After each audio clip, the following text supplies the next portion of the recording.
Thank you again. George,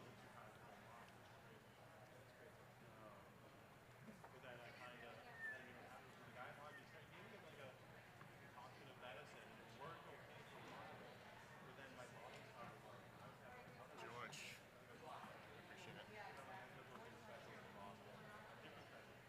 He can. I'm going to have a motion of out-of-town speakers. You can move, but you can't vote. Because, like, Peter Moore moves articles, but he can't vote on them. So that's the only thing he can't vote on. I've seen your moves. That's right, no question. Hey, by the way, how'd the fishing derby go? Oh, my. Is it good? Good. Yeah. Well, that's right, exactly. So a little impartiality. Good, I'm glad.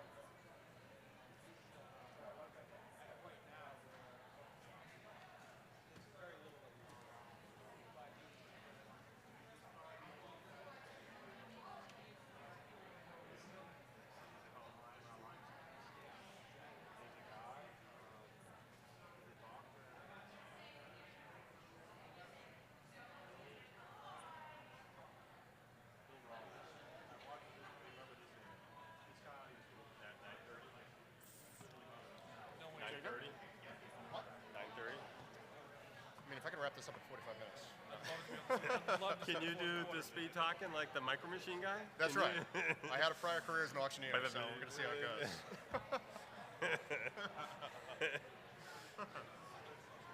I need one. It's already not starting smoothly. I need one more teller as a counter. Oh, no one wants to volunteer. Yeah, exactly. I am. I'm Matt Green. I think we should make all the non-residents wear the stickers on their nose. Sure. Just so we can identify more easily. Exactly. There are more non-residents than residents.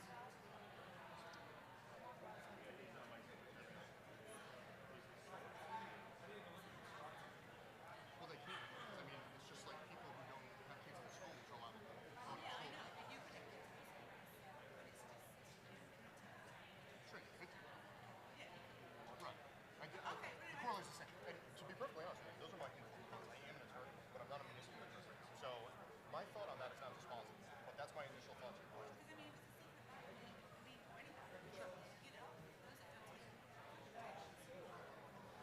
Understood, but I think it's never, and again, I'm sure this probably else, but it's never been limited to the services you accept. In other words, you're eligible for all services, and as a town resident, you are regardless of whether you use the services or not.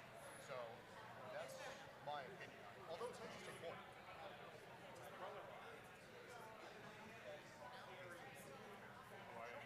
No, I think it's an interesting technical point.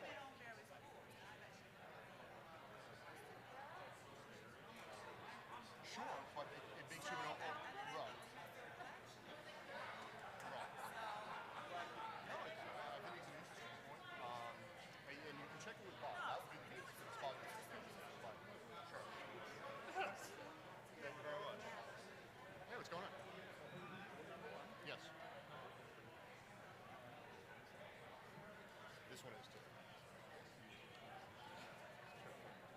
Yeah. Got it. Great point. Yeah. Well, Someone dropped him. I don't know who it is. It's got to be resolved by Pat. Pat, someone dropped 2 votes. yeah. Someone dropped their votes. Well, they can't get other ones. Yeah, they're done.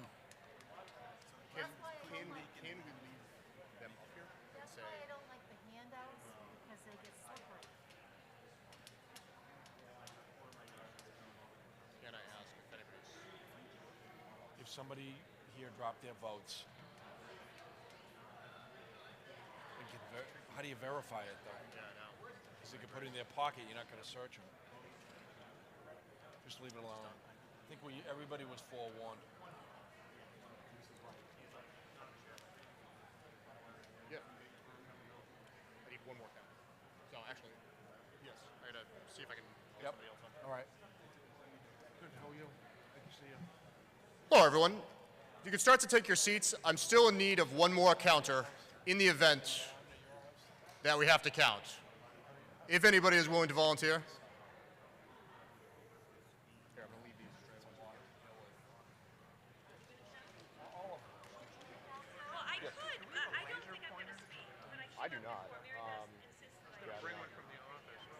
I do not. Sorry. Really? Because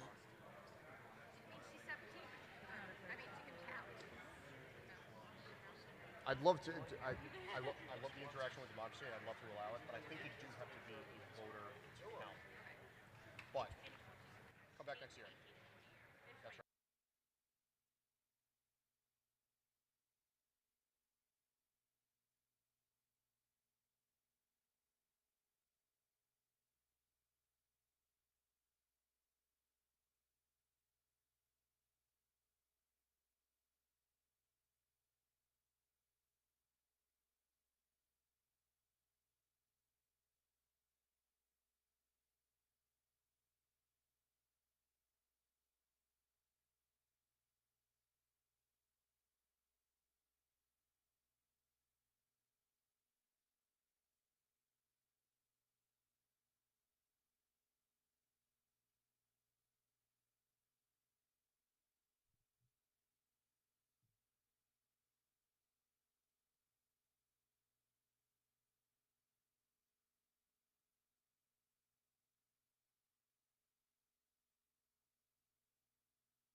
All right, ladies and gentlemen, it being 7:30, excuse me, it being 7:30, I'll call this meeting to order.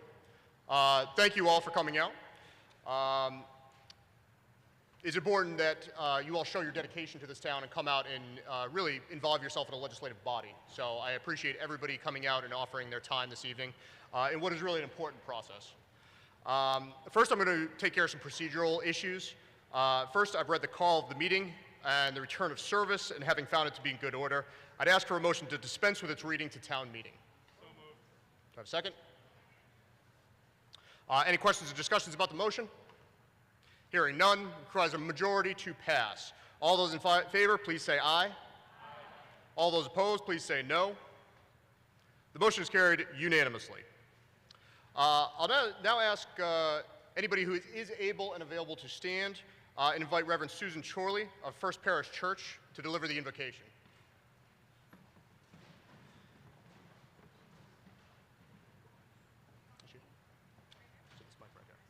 We can spin it.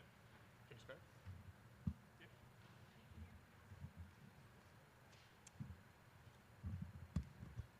Will you please pray with me? Gracious Spirit that lives and dwells within, between, and among us, we gather here this night as humans on the way, honoring the goodness of our shared lives, seeking to make the best decisions we can for Norwell.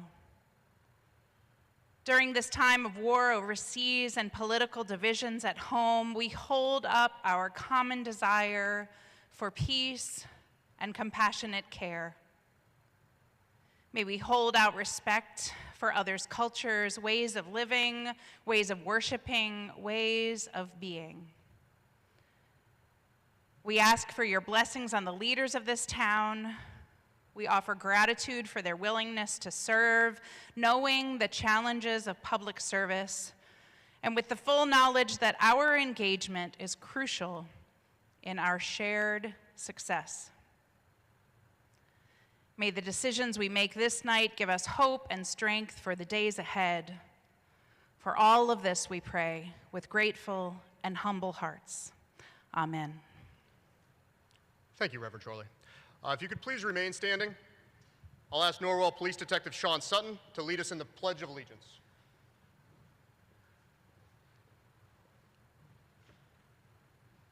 Good evening. Just direct your attention to the flag. I pledge allegiance to the flag of the United States of America and to the republic for which it stands, one nation, under God, indivisible, with liberty and justice for all. Thank you, Detective Sutton.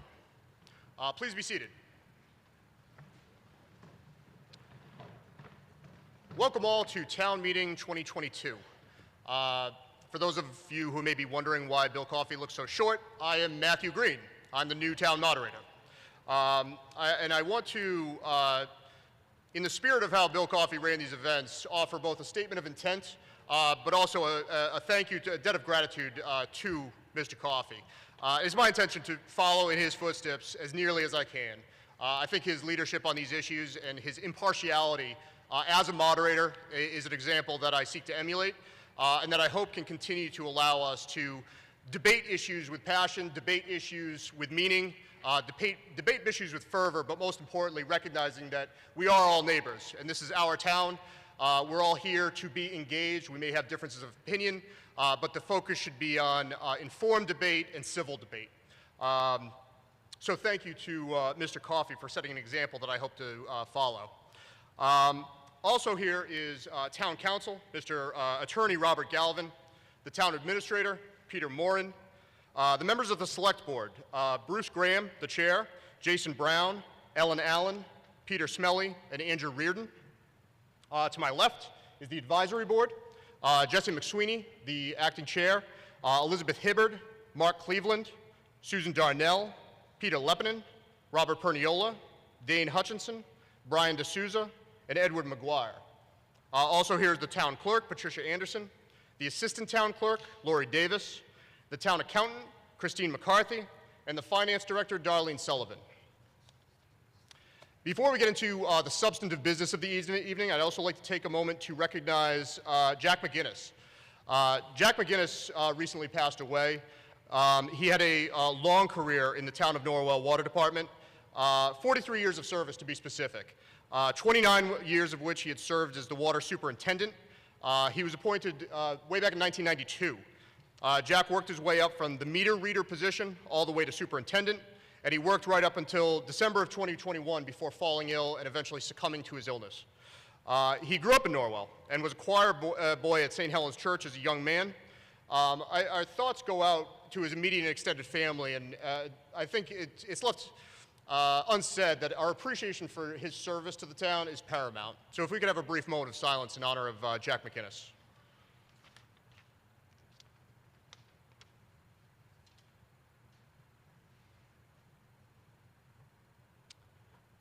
Thank you. Now, you received a large packet of papers as you walked in. This packet contains a number of documents which are going to be germane to tonight's proceedings. First is a complete set of motions that will be referred to for every action we take today. It's important to remember that the motion and how it's phrased is what's being voted upon, whereas the article in the warrant that you received is simply identifying the scope and identifying the topic which will be debated. So keep that in mind when voting on your motions. The second part is a consent agenda. We'll take that up in greater detail when we get to the annual town meeting, as it doesn't apply to this year's special town meeting. But please read that over. If there's something that you'd like to discuss or have a reason that you think that something should be removed from the consent agenda, you as the town's legislative body have the opportunity to do that. Again, the consent agenda is a vehicle to hopefully expedite the evening and take out of order and act upon articles that are generally seen as non-debatable, really housekeeping items. However, that doesn't mean that they can't be debated. They can certainly be held and they can be removed and returned to the regular agenda. Third, there's this year an errata sheet. That's new to town meeting. It's my understanding that 4 of the articles in the town warrant that was mailed to citizens' homes erroneously stated that the advisory board voted unanimously in favor, when in fact a simple majority of the advisory board voted in favor. As a result, and due to that error, I removed these 4 articles from consideration for the consent agenda. The errata sheet has also been created and handed out to address any confusion. And finally, the advisory board themselves, the people who actually conduct that vote, are all here and present and can answer any questions, any lingering questions about what the advisory board did from a procedural standpoint, what its vote was, and why it voted in the way that it did. Next, I'll address Bill Coffey's procedure in the way we handle the budget. A few years ago, he changed from doing line items to doing department headings. In other words, reading through the budget and holding items not line by line, but simply by the department heads. And then I believe a few years ago, he did it by page number. I'm going to go through the most recent iteration of his procedure. We'll go through the budget, and I'll go over this in more detail when we get to annual town meeting Article 2. But I'll go through page by page, and if there's anything that wishes to be held for further debate, please get my attention, say that it's been held, and we'll certainly act on it accordingly.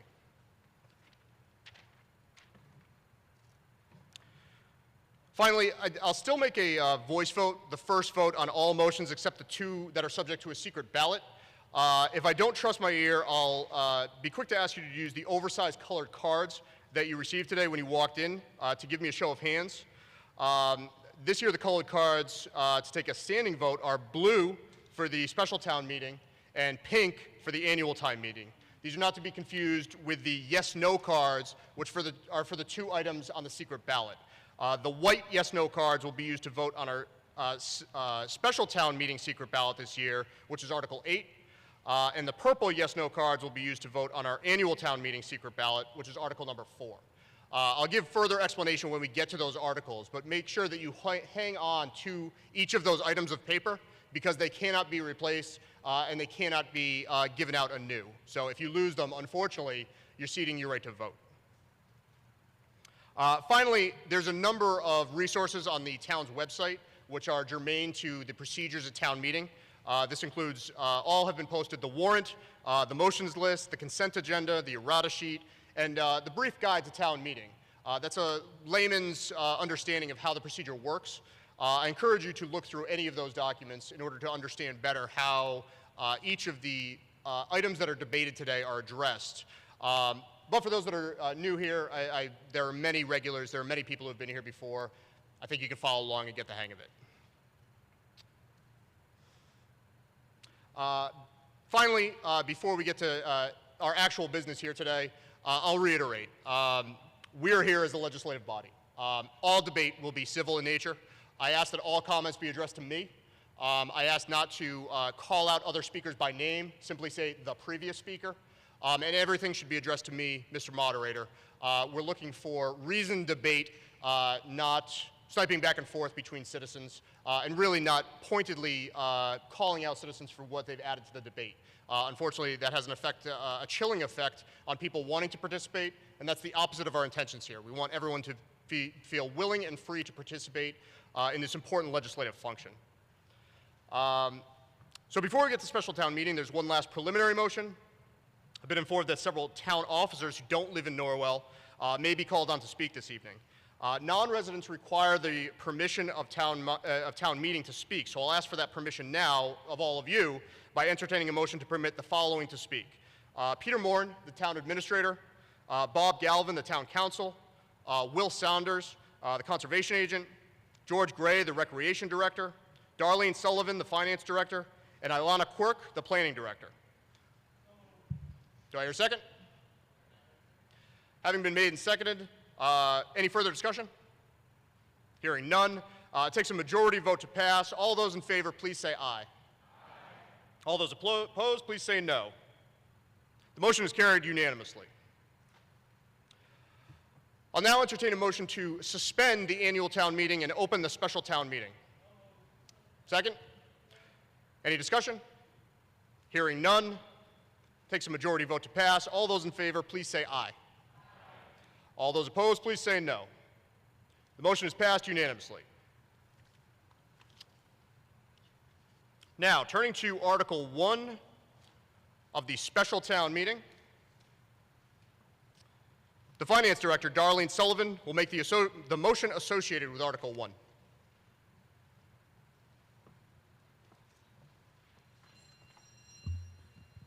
Good evening. I move that the town vote to appropriate the sum of $1,381 to pay the unpaid bills from prior fiscal years listed under Article 1 in the May 9th, 2022 special town meeting warrant, which may be legally unenforceable due to the insufficiency of an appropriation, and to meet said appropriation, transfer the sum of $1,381 from free cash. This is a housekeeping article. Is there a second?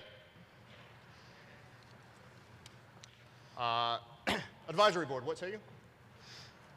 Advisory Board recommends. The Advisory Board recommends. Any further discussion on Article 1? Hearing none, we will take a vote. It requires a 9/10 majority to pass. All those in favor, please say aye. Aye. All those opposed, please say no. The motion is passed unanimously. We now move to Article 2.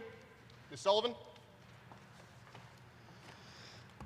I move that the town vote to appropriate the sum of $10,000 to be added to line item 1-424-0201-5210, street lighting. The sum of $20,000 to be added to line item 1-912-0201-5172, workers' compensation.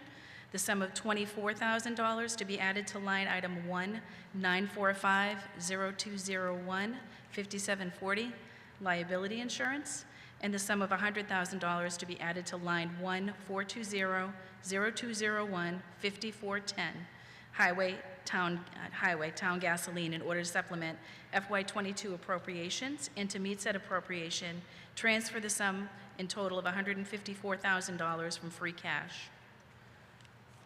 Do I hear a second? Advisory Board? Advisory Board unanimously recommends. Any further discussion on Article 2? Hearing none, this will require a majority vote to pass. All those in favor, please say aye. Aye. All those opposed, please no. The motion is passed unanimously. We now move to Article 3. Ms. Christina Kane. I move that the town vote to appropriate the sum of $300,000 to be added to the Special Education Stabilization Fund, and to meet this appropriation, transfer the sum of $300,000 from free cash. Do I hear a second? Advisory Board? Advisory Board unanimously recommends. Any further discussion on Article 3? Hearing none, requires a majority vote to pass. All those in favor, please say aye. Aye. All those opposed, please say no. The motion is passed unanimously. We now move to Article 4. Mr. Saunders.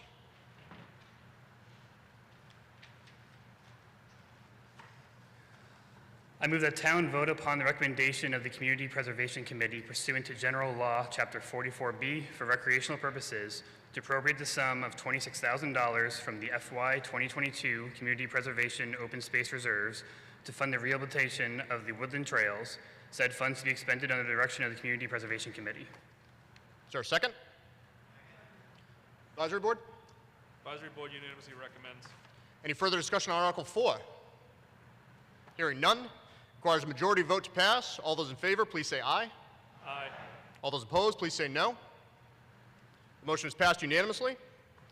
We now move to Article 5. Mr. Saunders.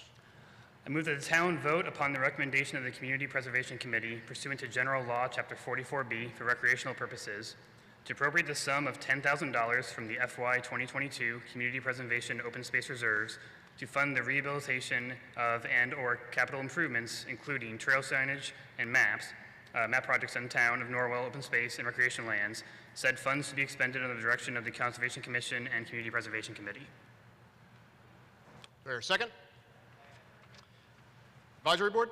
Advisory Board unanimously recommends. Any further discussion on Article 5? Hearing none, we'll take a vote. Requires a majority vote to pass. All those in favor, please say aye. All those opposed, please say no. Motion is passed unanimously. We now move to Article 6. Mr. Saunders. I move that the town vote upon the recommendation of the Community Preservation Committee pursuant to General Law, Chapter 44B, for recreational open space purposes, to appropriate the sum of $100,000 from the FY 2022 Community Preservation Open Space Reserves to fund the design and permitting of a fish ladder and dam improvements at Jacobs Pond. And further, that said sum may also, as the town's local share, together with other conservation funds of a NOAA grant of the same use, said funds to be expended under the direction of the Conservation Commission and Community Preservation Committee. Do I hear a second? Advisory Board? The Advisory Board unanimously recommends. Any further discussion on Article 6? Hearing none, we'll take a vote. Requires a majority vote to pass. All those in favor, please say aye. Aye. All those opposed, please say no. Motion is passed unanimously. We now move to Article 7. Mr. Ferguson. Glenn Ferguson, 498 Mount Blue Highway Tree and Grounds Director. I move the town vote to a recommendation of the Community Preservation Committee pursuant to General Law LC 44B for recreation purposes, appropriate the sum of $125,000 from the fiscal year 2022 CP Open Space Reserves to fund the feasibility study, preliminary engineering and design concepts, and cost estimates for the renovation of the high school varsity baseball field, tennis courts, front field, and parking to be expended under the direction of the CPC. Do I hear a second? Mr. Ferguson, do you intend to have a further presentation? Yeah, I'd like to see, Peter, if I can get the one slide up. I just want to talk about it for 10 seconds or so people understand it. Sure. All right.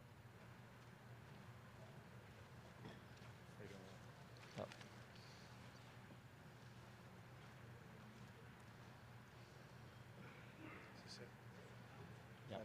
Yes, sir. Don't you know by now?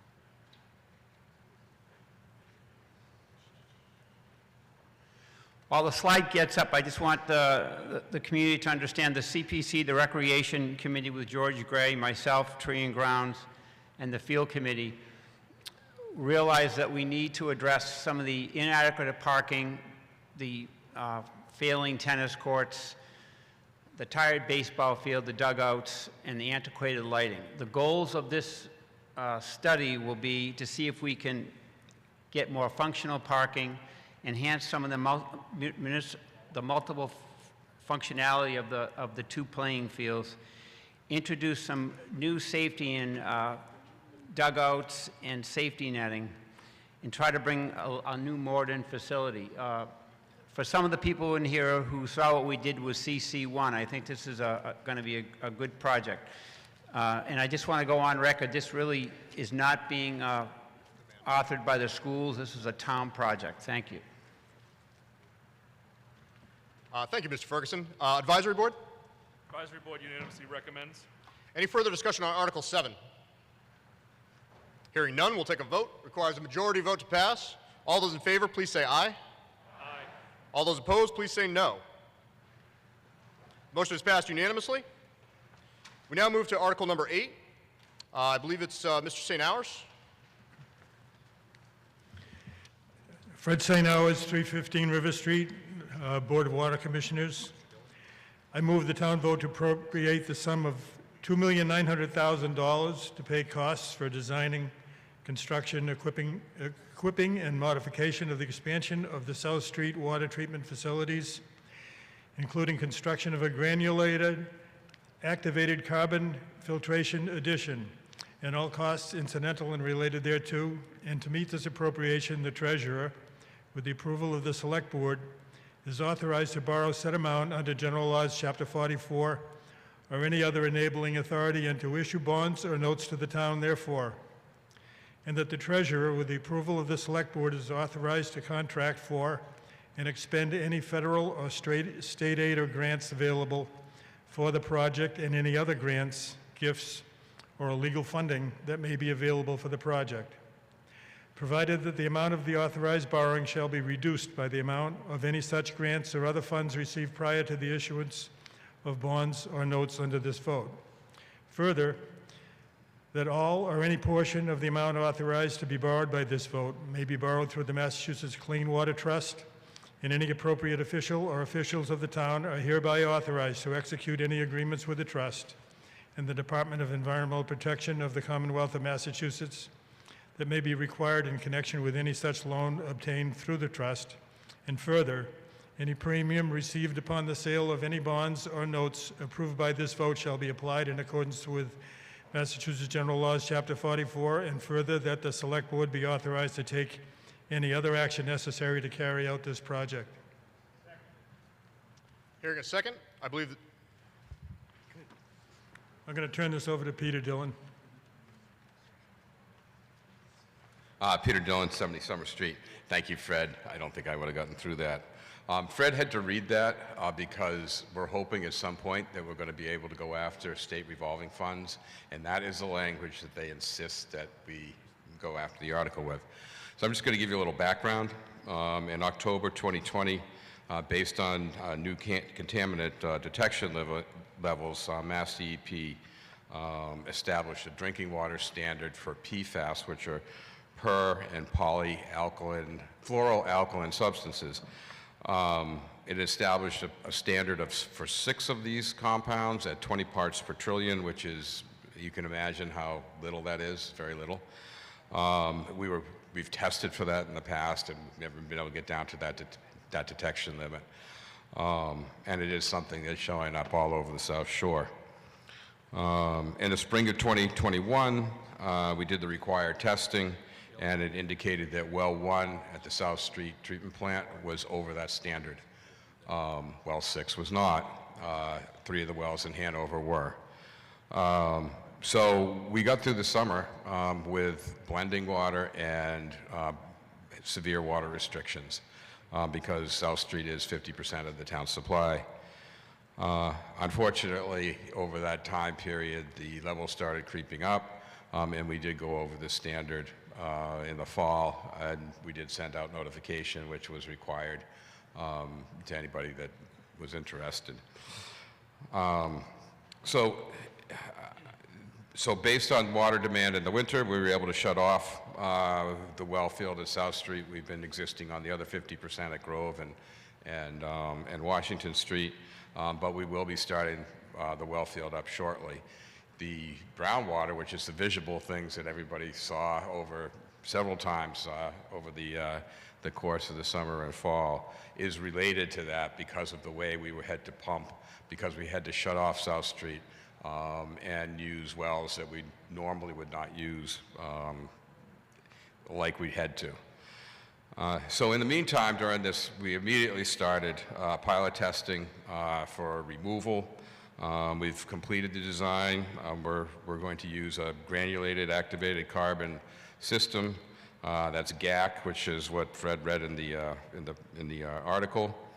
The design is going to consist of 4 10-foot diameter vessels that hold about 20,000 pounds of GAC each, and we'll be able to treat 600 gallons of water per minute, which is about what we really want to pull from South Street. And 600 gallons a minute is a little bit under 1 million gallons a day, which is about half the supply, again, of what we normally use. They're going to be housed outside the current treatment plant on a cement pad. We're not going to build a building at this point because it will be a lot more expensive. The cost came in partly because supply chain issues and partly because there's an awful lot of towns in Massachusetts right now that are vying for this equipment. And so we're looking for $2.9 million. We've got a 25% contingency in there just to make sure that, again, supply chain issues don't get in our way. And immediately after we get approval for this, which we really need to get approval for this, otherwise the state's not going to be very happy with us, we're going to order 2 vessels as soon as possible. There's a 9-month lead time, so this is not going to be coming on anytime real soon. But we're going to add, we're going to pick up 2 to begin with. We're going to go after state funding for as much as we can, and I think that in the long run it's not going to be $2.9 million, but we need the ability to do that. So I think one of the questions that people will ask, will this affect water rates? And right at the moment, we can't answer that question. We've retired a lot of bonds fairly recently, and that bond money had additional funds in there to cover those bonds, so we're not looking to do that. Again, we're going to be looking for abatement money from the state. There was a large report that was just completed that said that, you know, the state really needed to step up. We'll see if they do. So that's it. Thank you. Thank you, Mr. Dillon. I'd just like to clarify one point. Mr. St. Hours, in his motion, didn't identify the statute numbers, and it is an important detail. So I just want to point out that it's the approval of the Select Board is authorized to borrow said amount under General Laws, Chapter 44, Section 8.4, and that the vote shall be applied in accordance with Mass General Laws, Chapter 44, Section 20. That's an important point, just to have those technical points in the motion, and I will need a second. Second. Advisory Board, what say you? The Advisory Board unanimously recommends. Any further discussion on Article number 8, which will be a secret ballot? Hearing none.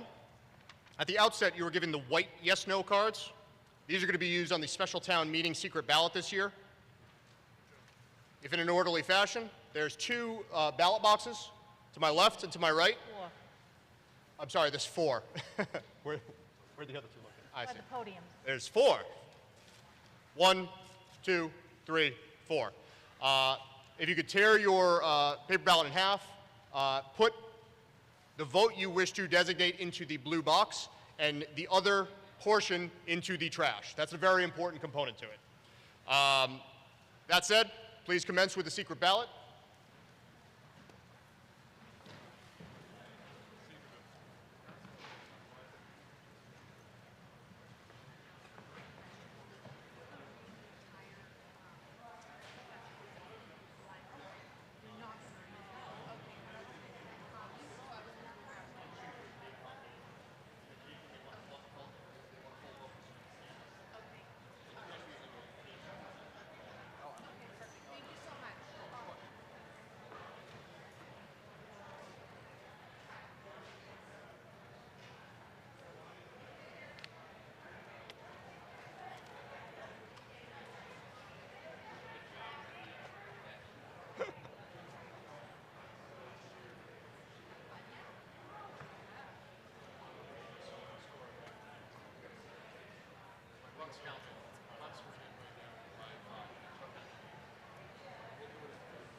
What makes a ballot secret versus by law? What is it, over dollar value? $200,000. Okay. What's that? That answers that. Hey, mate. 200,000 or more borrowing is a secret ballot. Well, actually, that's got to be an additional ballot item, which I'm going to have to recuse myself from. So, yes, good point. Hey, we're moving. We're getting through. That's right.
Good?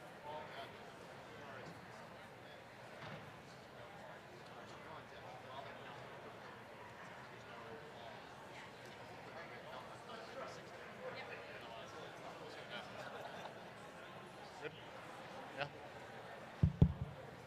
All right, if everybody could take their seats once again.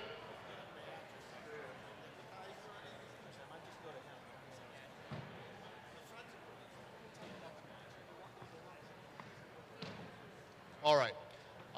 All votes on the secret ballot have now been made. The town clerk and the assistant town clerk are going to retire with a constable to count the votes.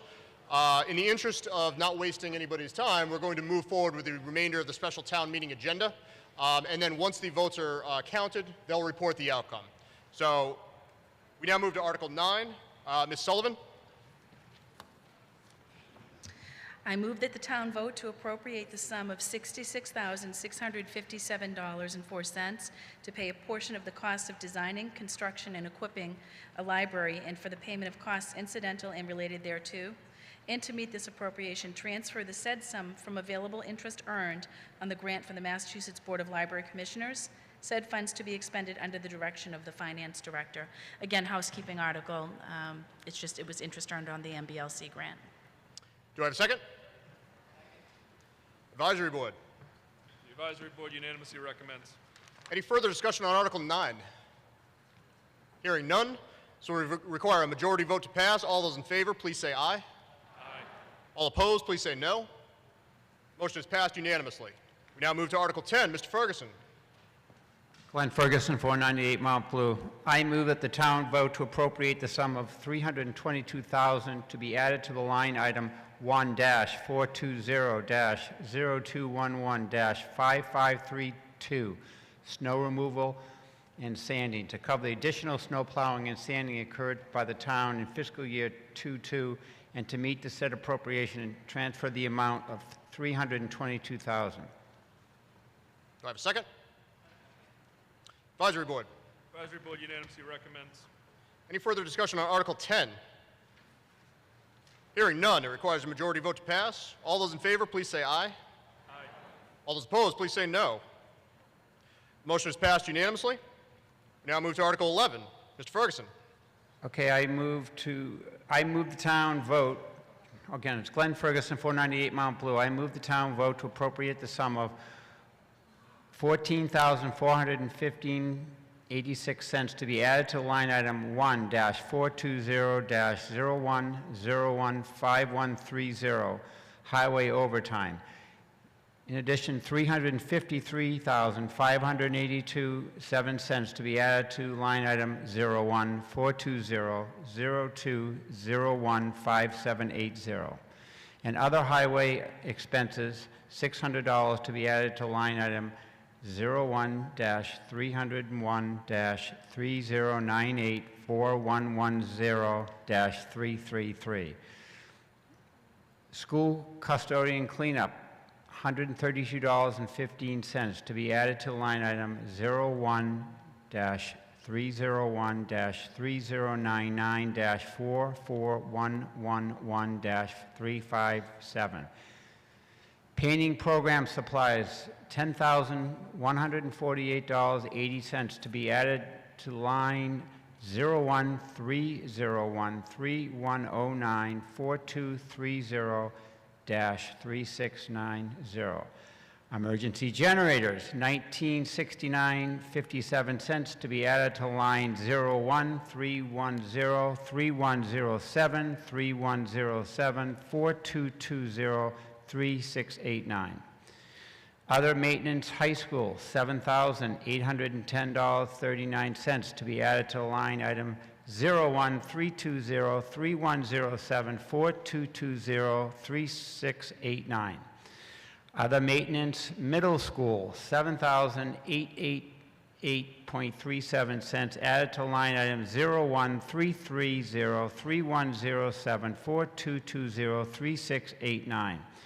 Other maintenance, Cole School, $4,975 to be added to line item 01-350-3107-4220-3689.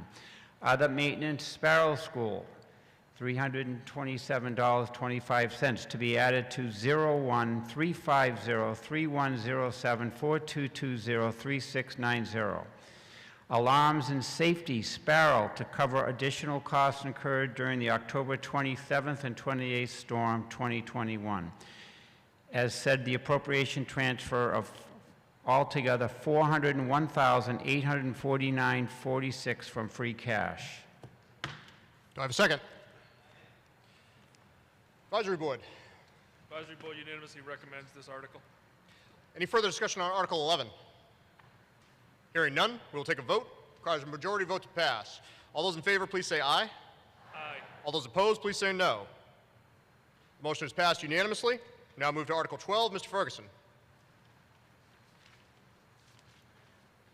Glenn Ferguson, 498 Mount Blue. I move the town vote to appropriate the sum of $374,940 for the purpose of repaving River Street in compliance with the street opening permit special condition dated 6/15/2021. Project ID 18-54308, betterment phase for River Street gas line between the town of Norwell and Eversource Gas.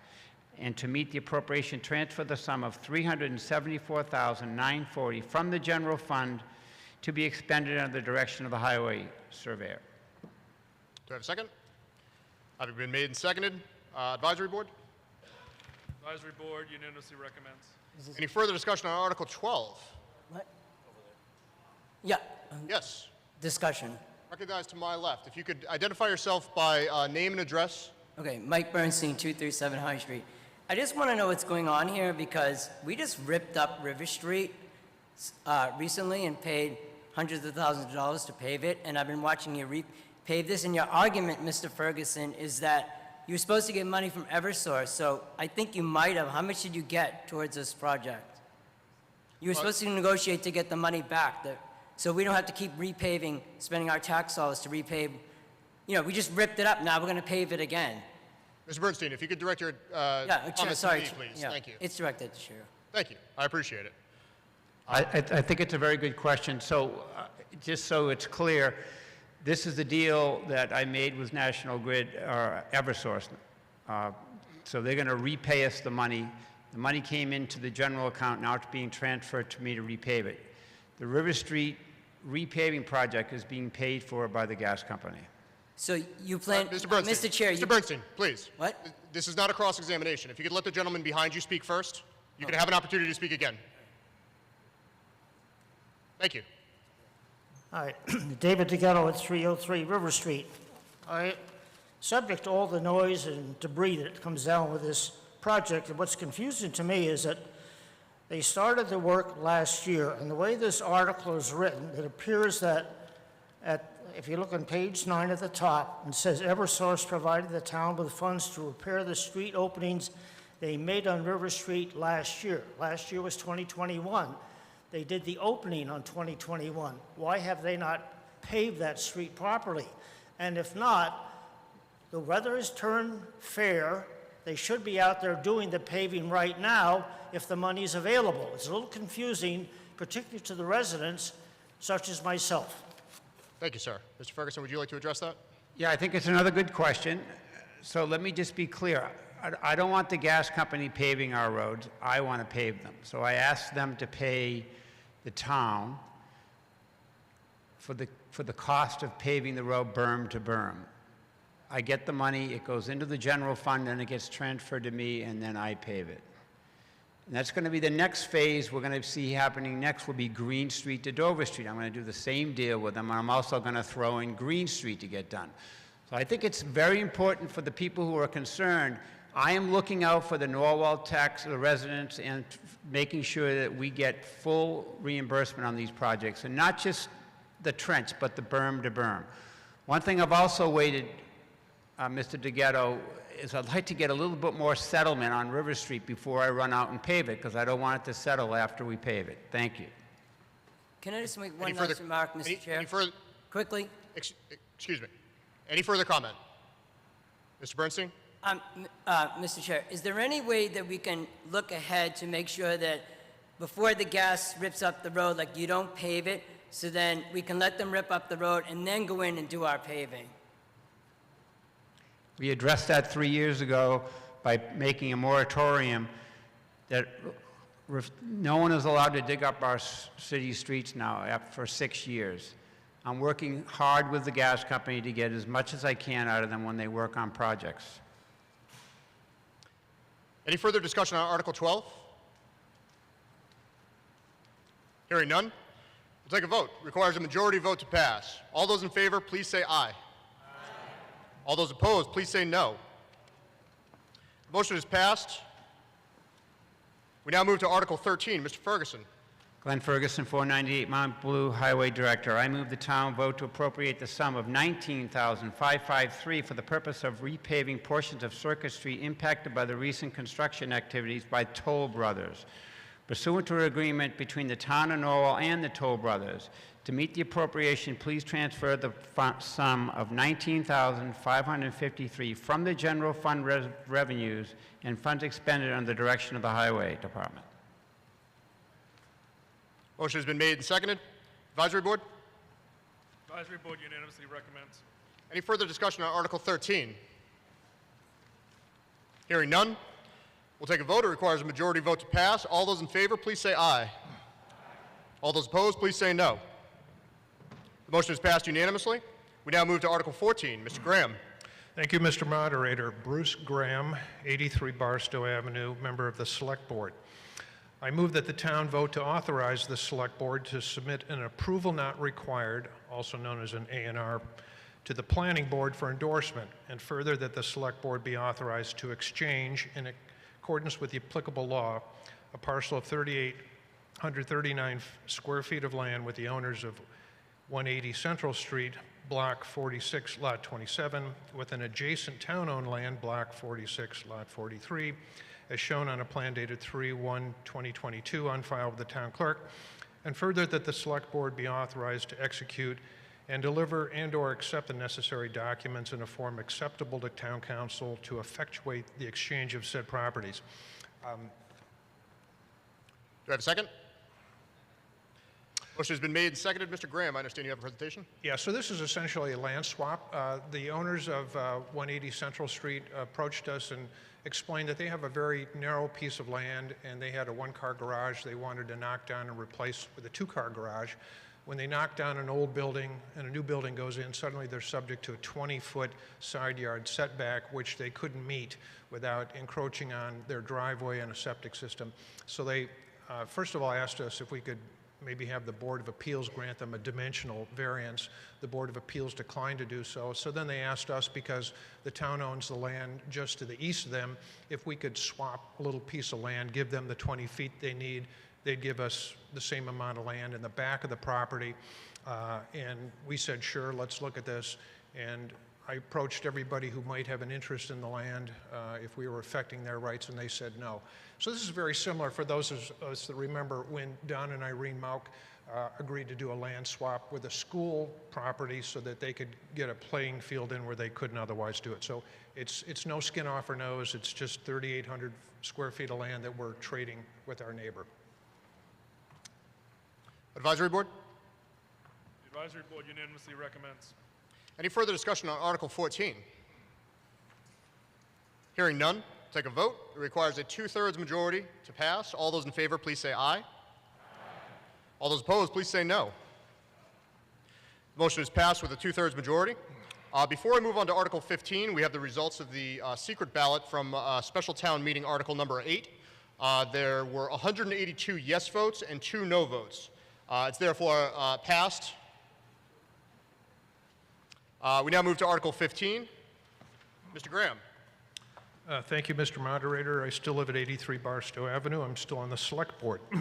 I move that the town vote to authorize the Select Board to deed, convey, or otherwise transfer the care, custody, maintenance, and control of 2 parcels of general town-owned land on Central Street, Block 46, Lot 43, consisting of about approximately 2.84 acres, with a deed recorded at the Plymouth County Registry of Deeds in Book 17456, page 125, further identified on a plan dated 3/1/222, on file with the town clerk, and Block 26, Lot 37, consisting of approximately 8 acres with a deed recorded at the Plymouth County Registry of Deeds in Book 3760, page 554, to the Conservation Commission to be held for conservation, open space, and passive recreation purposes in perpetuity, and to authorize the Select Board to execute the appropriate documents, including conservation restriction, in a form approved by Town Council to effectuate the transfer of said properties to the Commission. Is there a second?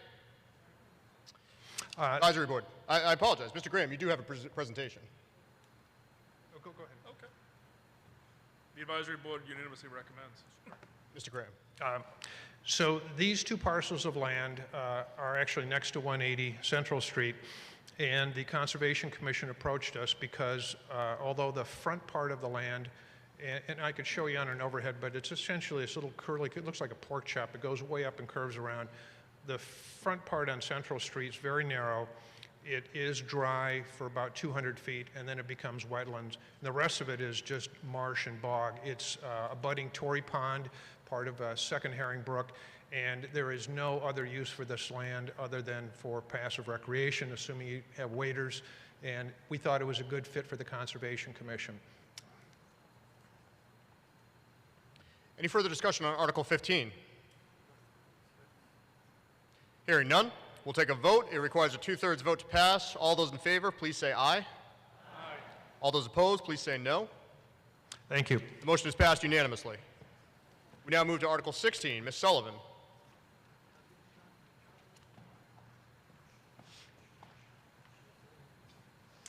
I move that the town vote to appropriate the sum of $1,500 for the purpose of funding a stipend to the animal control officer or inspector of animals, and to meet this appropriation, transfer said sum from free cash. The motion has been made and seconded. Advisory Board. Advisory board unanimously recommends. Any further discussion on Article 16? Hearing none, we'll take a vote. Requires a majority vote to pass. All those in favor, please say aye. Aye. All those opposed, please say no. The motion is passed unanimously. Having concluded our business in the special town meeting, I'll now entertain a motion to dissolve the special town meeting. Do I have a second? Thank you. It requires a majority vote to dissolve and move on. All those in favor, please say aye. Aye. All those opposed, please say no. The motion is passed unanimously. The special town meeting is now closed. We'll begin the annual town meeting with the consent agenda. I explained this at the outset. Those of you who have been here previously know that these are articles that are taken out of order.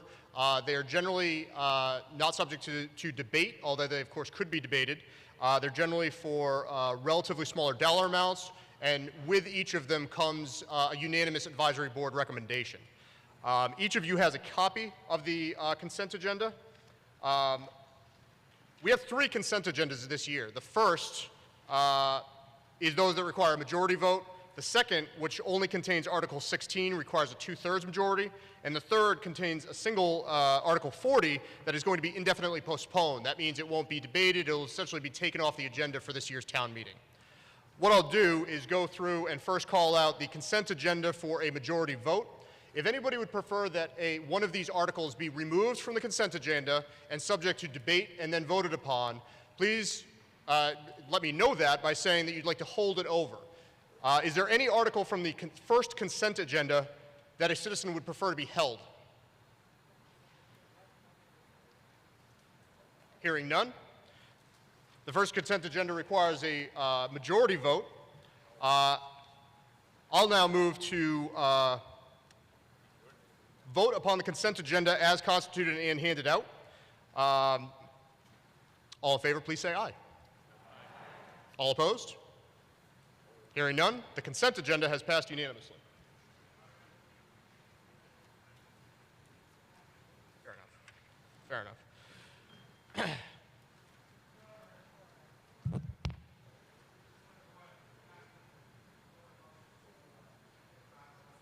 You've anticipated the exact thing the town council just gave me, so I appreciate it. I move that the town vote to take out of order Articles 1, 5 through 8, 10, 21 through 26, 28 through 30, 33, 36 through 38, 43 through 45, 48, 52 through 53, 55, and 56, and that they be passed by consent in accordance with the motion shown on the 2022 Norwell Town Meeting motions list. Do I have a second?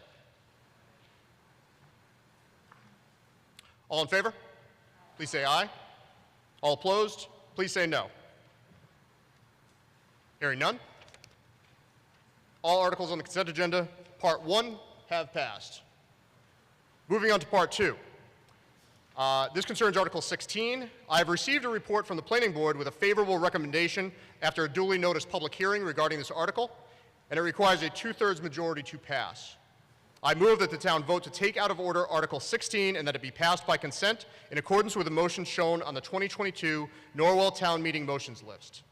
Do I hear a second? The motion has been moved and seconded. This will require a 2/3 majority vote. All those in favor, please say aye. All those opposed, please say no. The article passes by a 2/3 majority. Consent agenda Part 3. I move that the town vote to take out of order Article 40 and that it be indefinitely postponed. Do I have a second? The motion has been moved and seconded. This will be a majority vote. All those in favor, please say aye. All those opposed, please say no. The motion is carried unanimously. We'll now move to Article 2, which concerns the town budget.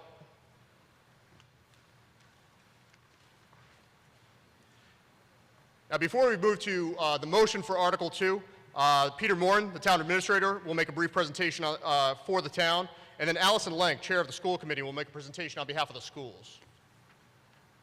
Mr. Morin? Thank you, Mr. Moderator. Peter Morin, Town Administrator. I am pleased as Town Administrator to present the fiscal year 2023 budget for the town of Norwell and wish to thank the Select Board, the Advisory Board, Finance Director Darlene Sullivan, Town Accountant Christine McCarthy, Town Department Heads and elected officials, especially the School Committee, School Superintendent Matt Keegan, for their assistance. Article 2 provides each department with funds necessary and adequate to continue to provide the required and desired levels of services. Proposed budget represents a 4.6 increase over the previous year. The town is able to afford this through adherence to financial policies despite emergent circumstances combined with increases in local receipts and state aid that allow for this increase. We continue to forecast revenue conservatively, adhere to a culture that rewards operational surpluses, devote multiple sources of funding to pension and other post-employment benefit costs, and responsibly add to our reserves. Most importantly, this budget is funded through normal state and local revenue sources and does not rely on reserves or non-recurring funds. The budget funds a 3.5% increase in health insurance and staff increases in schools, fire department, highway, and treasurer's office. The funding of these positions has been requested for several years, but was delayed until revenue growth was sufficient to support their creation. It's anticipated that through the town's prudent management and conservative forecasting, we will continue to generate both operational and revenue surpluses that will continue to supplement reserves. The efforts of the town's workforce, its elected officials, and most importantly, the residents who volunteer to serve in a multitude of functions have served to position Norwell well for the future. However, as we know now, and as we have experienced in the last 2 years, you cannot predict what is coming. We anticipate that in the next year we will see fixed costs such as pension assessments and trash costs will be pressures in this budget. We are adequately prepared for those eventualities and for others that come. Unlike other communities, Norwell did not use revenue stabilization funds to get through the last 2 years. In fact, we built our reserves during that time, and we are well positioned to sustain additional unanticipated pressures on our budget sources in the years to come. Most importantly, what we have working in our favor is the residents yourself, your willingness to get involved, to donate your time and your expertise. The number of subject matter experts in this community that assist in the preparation of this budget, the number of hours that the advisory board puts in, over 24 meetings through the course of the winter to prepare this budget, serve you well. I'm confident in this budget, and I hope you will give it your favorable action. Thank you. Thank you, Mr. Moore. Ms. Lenk? Good evening. My name is Allison Link of 7 Pinson Lane, and I'm chair of the Norwell School Committee. The COVID-19 pandemic has been one of the most challenging times for schools in recent history.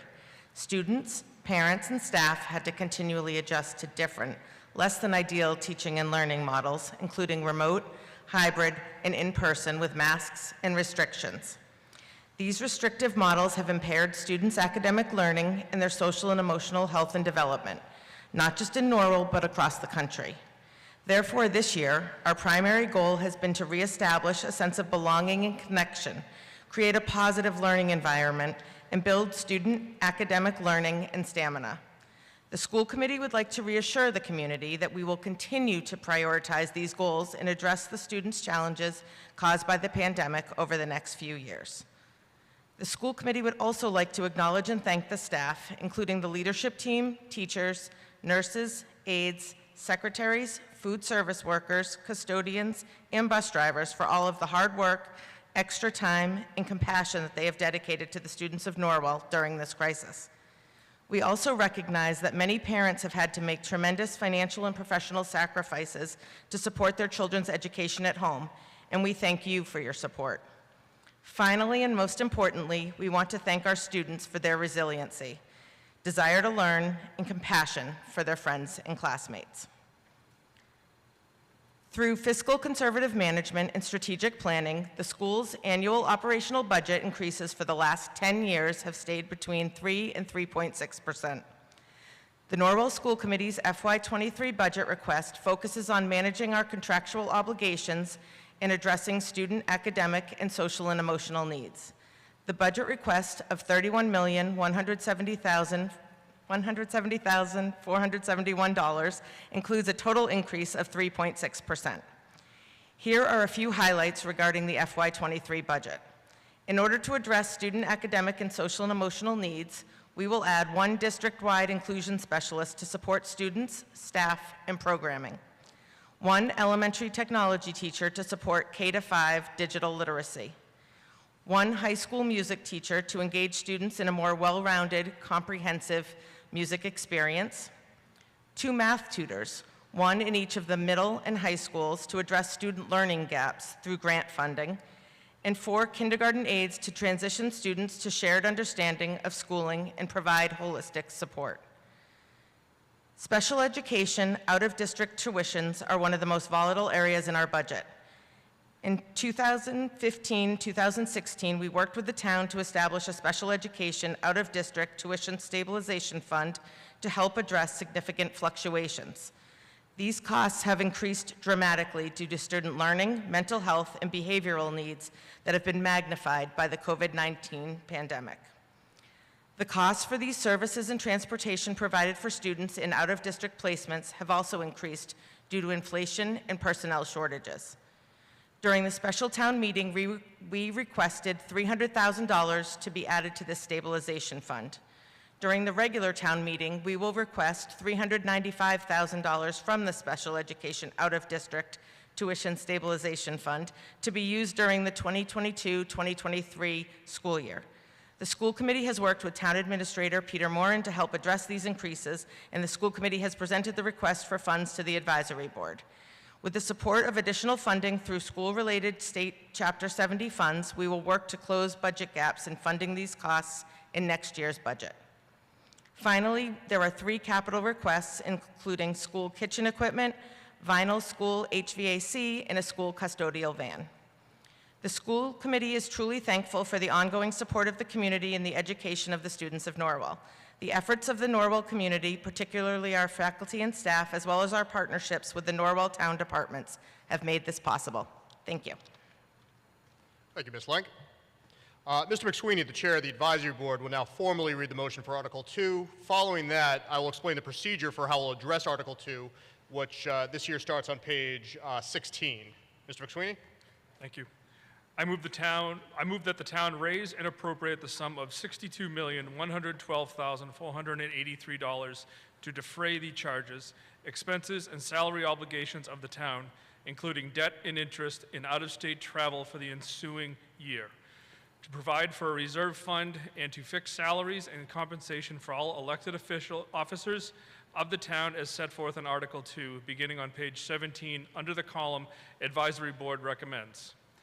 In the 2022 annual town meeting warrant for fiscal year 2023, beginning July 1, 2022, and ending on June 30, 2023, and to meet said appropriation, transfer the sum of $1,986,797 from water revenues, transfer the sum of $75,000 from Community Preservation Fund revenues, transfer the sum of $2,500 from the Wetlands Protection Fund, transfer the sum of $12,500 from the Waterways Fund, transfer the sum of $85,729 from the Reserve for Excluded Debt, transfer the sum of $25,000 from the Sale of Lots Fund, and raise the sum of $59,924,957 from taxation.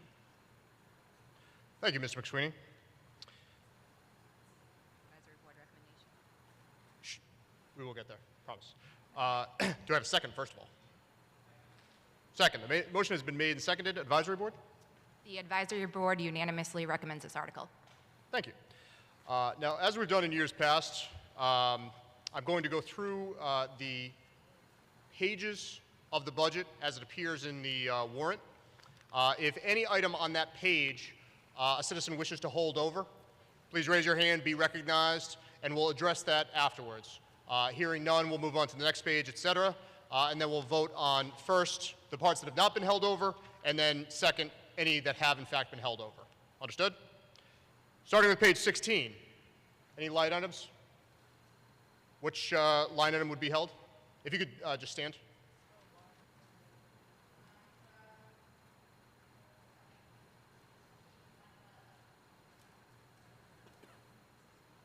Line 11 will be held over. Any others? Page 17.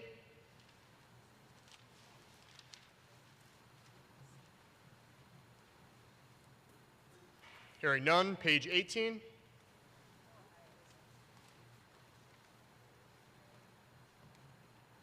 Hearing none. Page 19. Hearing none. Page 20.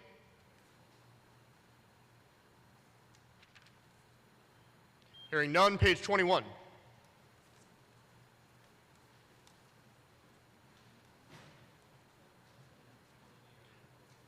So as I understand it, the only held item will be total salaries, line item 11. I'm now going to take a vote on all line items set forth in the fiscal year 2022 Advisory Board recommends that are not subject to a hold. I'm sorry, fiscal year 23. This will require a majority vote to pass. All those in favor, please say aye. Aye. All those opposed, please say no. The motion is passed unanimously. Now we'll go back to the held line items. Line item number 11. Is there any further discussion on line number 11? If you could state your name and address, please. Mary Beth Shea, 52 Franklin Road. If someone could just explain the discrepancy, just went up from $338,000 to $485,000. Mr. Moore. Peter Moore, Town Administrator. We're creating a treasurer-collector position, another position in that department to perform the treasurer-collector duties in conjunction with the finance director. The finance director is proposed under a forthcoming article to have added to their position's duties, the duties of an assistant town administrator. Therefore, in order not to create a new problem and trying to solve one problem, we are supplementing personnel that would provide assistance with the finance director in covering the treasurer collector's duties. Any further discussion on line item 11 of the budget in Article 2? Hearing none, we will take a vote. It requires a majority vote to pass. All those in favor, please say aye. All those opposed, please say no. The motion is passed unanimously. We'll now move to Article 3, the capital budget. Mr. Green, after he makes the motion, I will explain the similar process by which we'll go through the capital budget. Thank you. Timothy Green, 157 Riverside Drive, member of the Capital Budget Committee.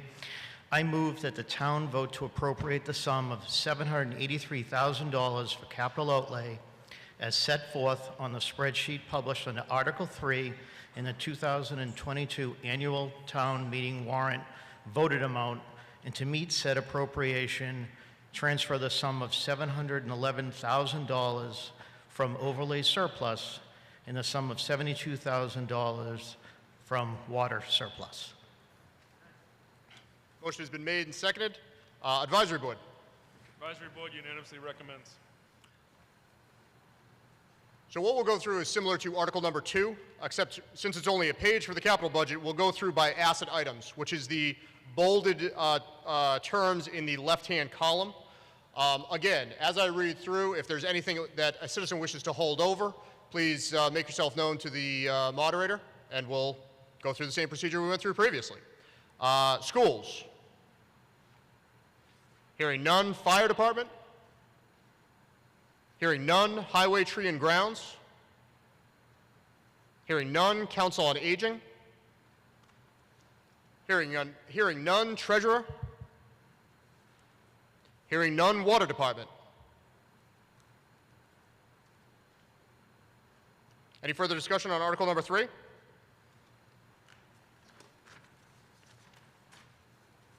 Hearing none, we'll take a vote. This requires a majority vote to pass. All those in favor, please say aye. Aye. All those opposed, please say no. The motion is passed unanimously. We'll now move to Article 4. Mr. Green. Thank you. Timothy Green, 157 Riverside Drive, member of the Capital Budget Committee. I move that the town vote to appropriate the sum of $850,000 to pay for the cost of a new fire truck, including a related water tank, pump, rescue pumper body, and all costs incidental and related thereto. And to meet this appropriation, the treasurer, with the approval of the select board, is authorized to borrow said amount under General Law 4471 or any other enabling authority, and to issue bonds or notes of the town therefore, and that the treasurer, with the approval of the select board, is authorized to expend federal, state grants or aid available for the project, and any other grants, gifts, or legal funding that may be available for the project, provided that the amount of the authorized borrowing shall be reduced by the amount of any such grants or other funds received prior to the issuance of bonds or notes under this vote, and further, that the select board is authorized to take any other action necessary to carry out this acquisition. So. Do I have a second? Motion has been made and seconded. Just one quick thing. Please. Yep, thank you. This is a bond to purchase a fire truck which will replace a 17-year-old fire truck that we currently have. We've chosen to bond it given the cost of it to spread out the cost over a few more years than one. Thank you. Advisory Board. Advisory Board unanimously recommends. Any further discussion on Article number 4?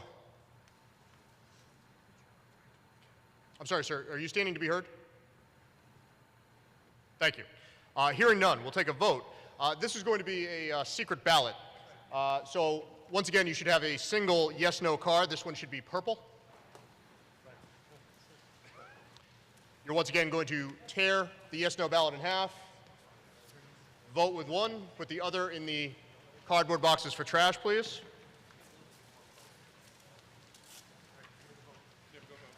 Having just done this, I'll try to keep my instructions to a minimum.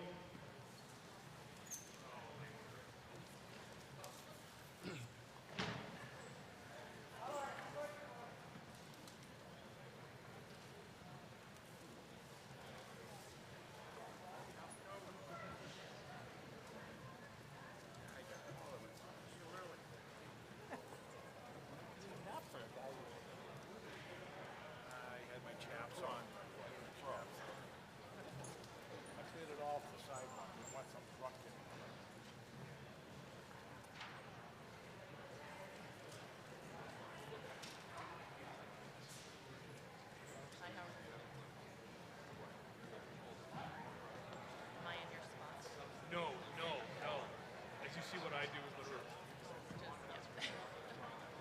not gonna tell people where I live. I'm still the same place that I started. I haven't moved since I started. You know what? I forgot to say. Hey, how's it going?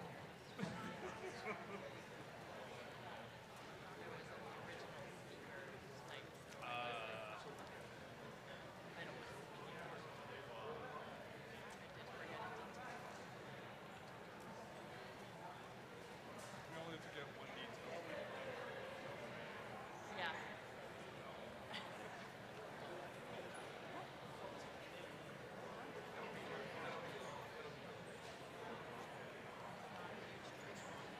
No, it was like 180 change.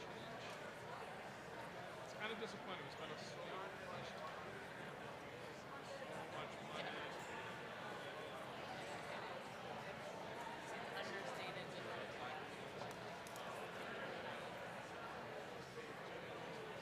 Yeah, this in a very either cold or very hot building. Yes, yeah. But I guess that's their prerogative. So. Yeah.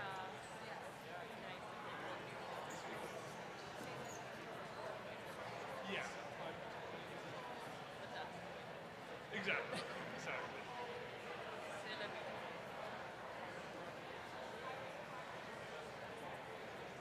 What do you got?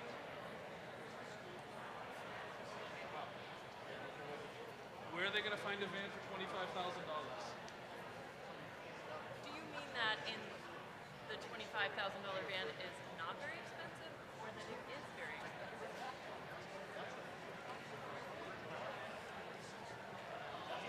So my guess is he doesn't take advantage. He can't take advantage of the state approved rates. The state negotiates with various auto dealers to get cheaper rates. And my guess is your friend is in the school system. Exactly. Yes. They're also pretty bare bones, the school van. But I did notice that you have the Phantom toll booth with you. You have the books in Phantom. Oh, it looks like this very. I thought you were sitting over there. This famous. Oh, it's a lovely book, anyway.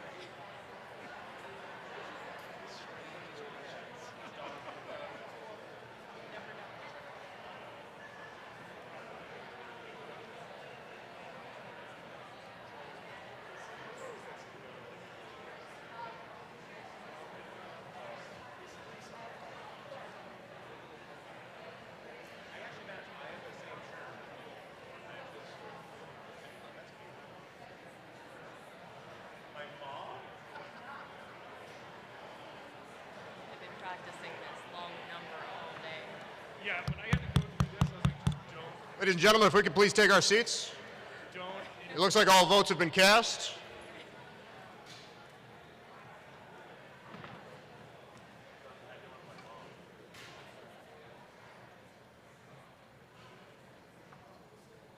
Once again, the counters will retire with a constable and will report on the count later in the evening. But in the interest of not wasting anybody's time, we're going to move forward with the rest of the agenda. We now move to Article number 9. Ms. Kane.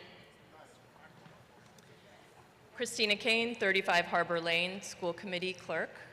I move that the town vote to appropriate the sum of $395,000 to be added to line item number 0130131159400 3694 tuitions private schools for the purpose of paying statutorily mandated out-of-district tuitions for Norwell students, and to meet said appropriation, transfer the sum of $395,000 from the Special Education Stabilization Fund. The motion has been made and seconded. Advisory Board. Advisory Board unanimously recommends. Any further discussion on Article 9?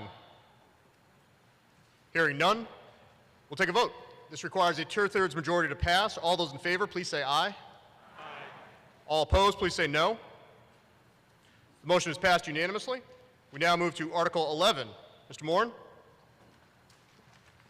Mr. Moderator, I move that the town vote to appropriate the sum of $100,000 to upgrade the town's information technology infrastructures, including but not limited to hardware, software, applications, data processing, security, monitoring equipment, risk assessment, business process, legal, and policy revision, and to meet this appropriation, transfer the said sum from free cash, and further said sums to be expended under the direction of the Select Board and the School Committee.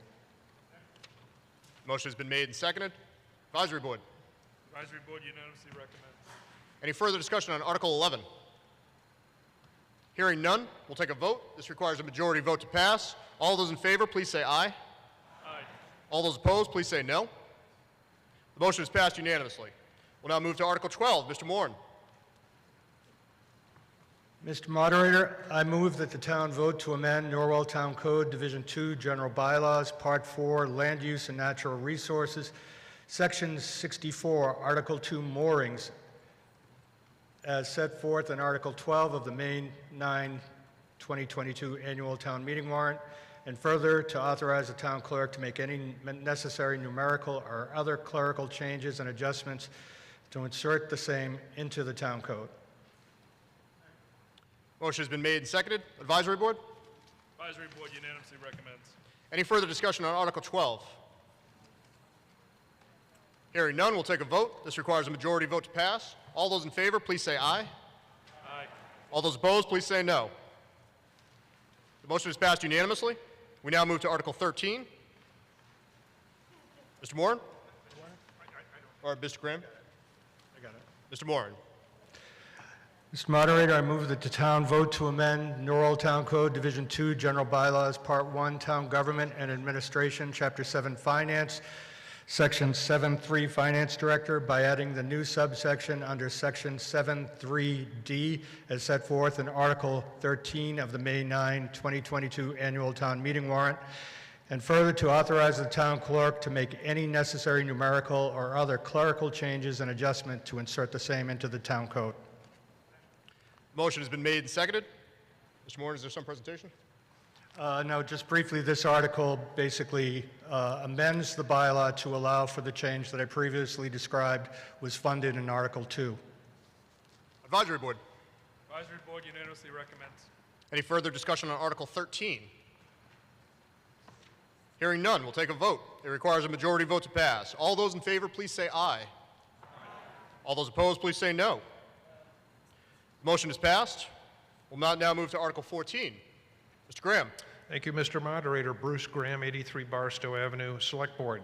I move that the town I move that the town vote to amend Norwell Town Code, Division 2, General Bylaws, Part 1, Town Government and Administration, Chapter 4, Appointed Officials, Section 4-3, Advisory Board, Section 4-38H, by deleting said section in its entirety and replacing the same with the following new language, quote, H, a simple majority of the advisory board members currently serving shall constitute a quorum, close quote, and further to authorize the town clerk to make any necessary numerical or other clerical changes and adjustment to insert the same into the town code.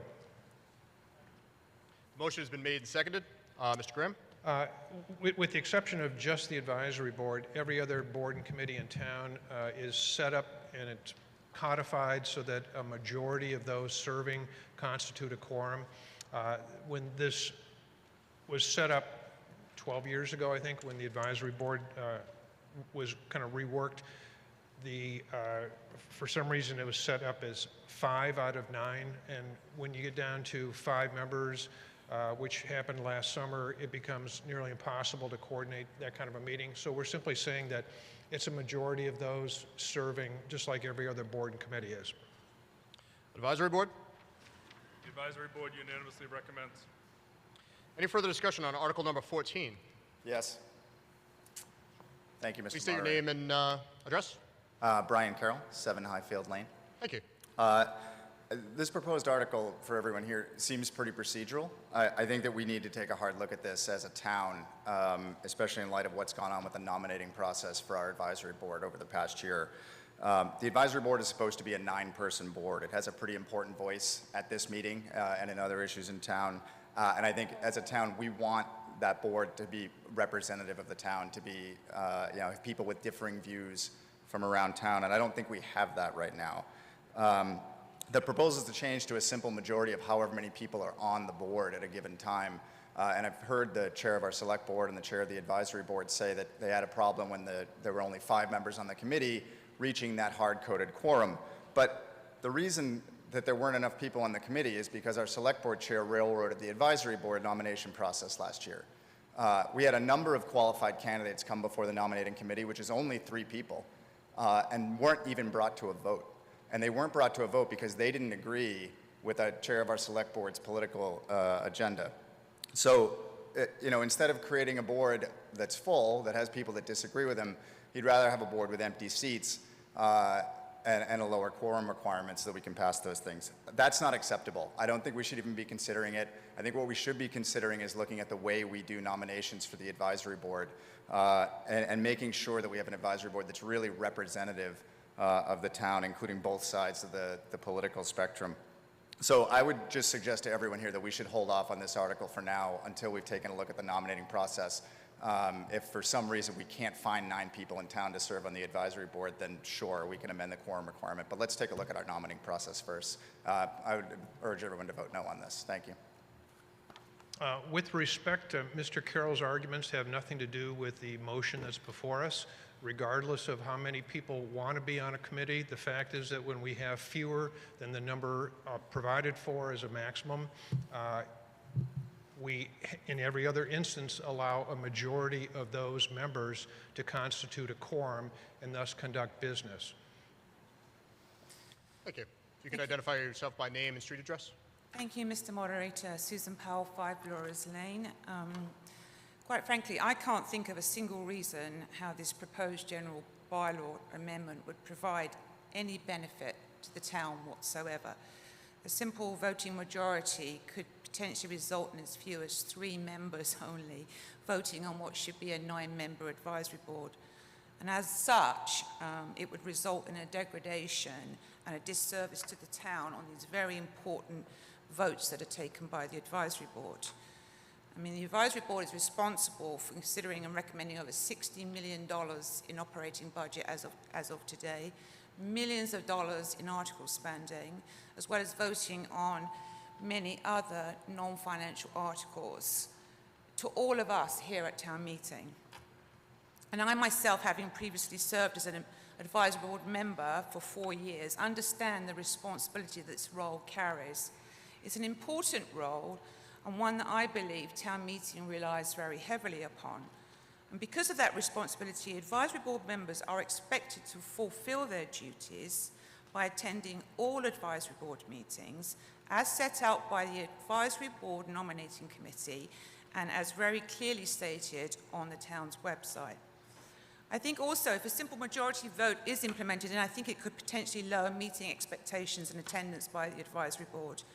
And one final point, there are approximately 18 to 24 meetings or so during the heavy budget season of January through April every year. And so I think there's ample opportunity to revisit budgets and articles if and when attendance is very low for any unforeseen reason. In my view, only the advisory board itself would benefit from this change. And as such, I think the town should stick with a minimum 5 quorum in order that the town continues to be as fully advised by the largest number of advisory board members as possible. And I therefore propose that this article to amend is voted down. Thank you. Thank you.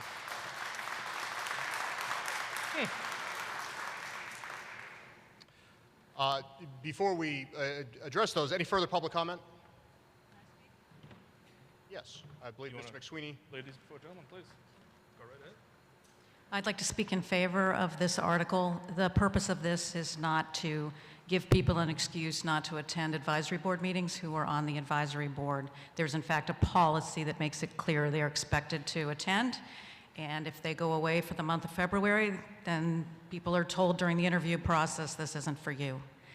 Last summer, the advisory board had only 5 members for a while, and one of them was unable to be available for several weeks for a meeting, so they couldn't meet.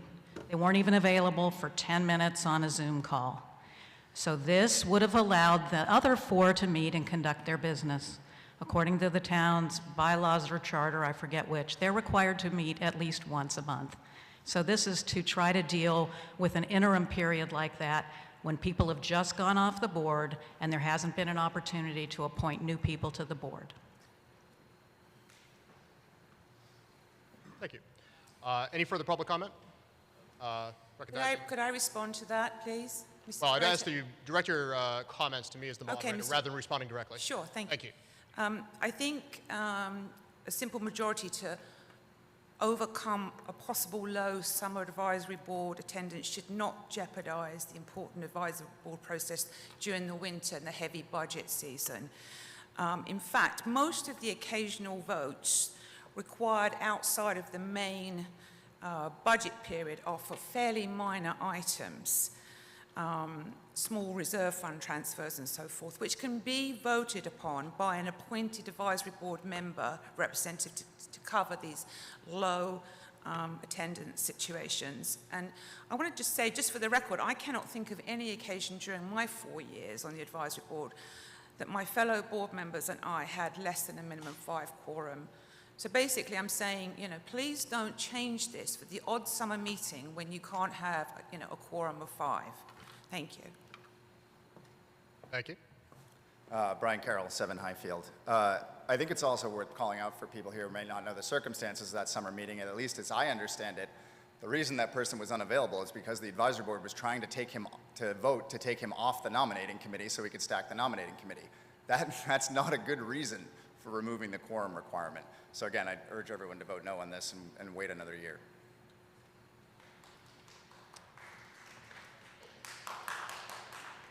Any further public comment? Hearing none. Mr. McSweeney. Sure. Jesse McSweeney, 346 River Street, Chairman of the Advisory Board.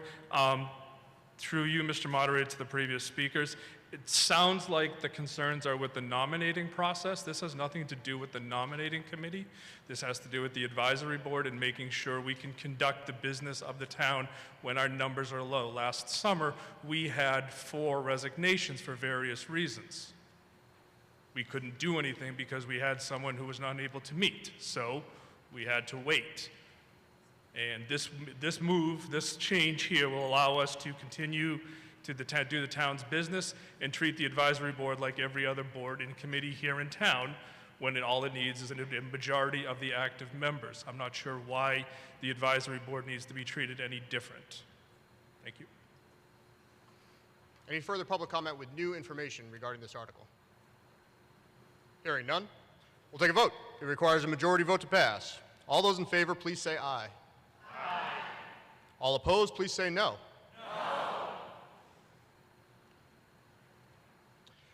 As I referenced in the beginning, you were given cards.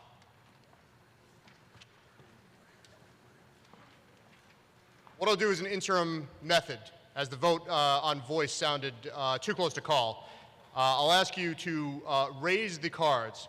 So the colored cards we're going to be used to take it's called a standing vote, but please remain in your seats. Simply raise your cards so that I can see them.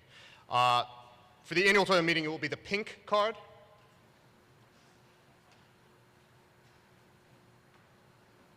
All those in favor, please raise their pink card.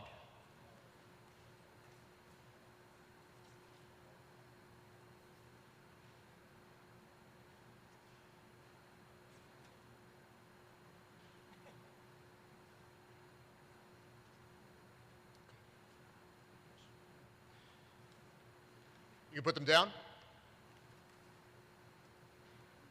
All those opposed, please raise your pink card.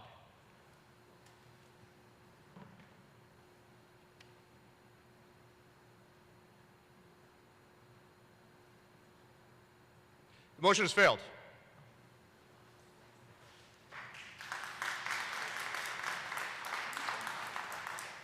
I'll now report the results of the annual town meeting's secret ballot. There were 178 yes votes, 20 no votes. The secret ballot has passed. We'll now move to Article 15. Mr. Mauk. And Mr. Mauk, before you start, as to Articles 15 through 17, I have received planning board reports recommending each of these three articles after a duly noticed public hearing. Mr. Mauk?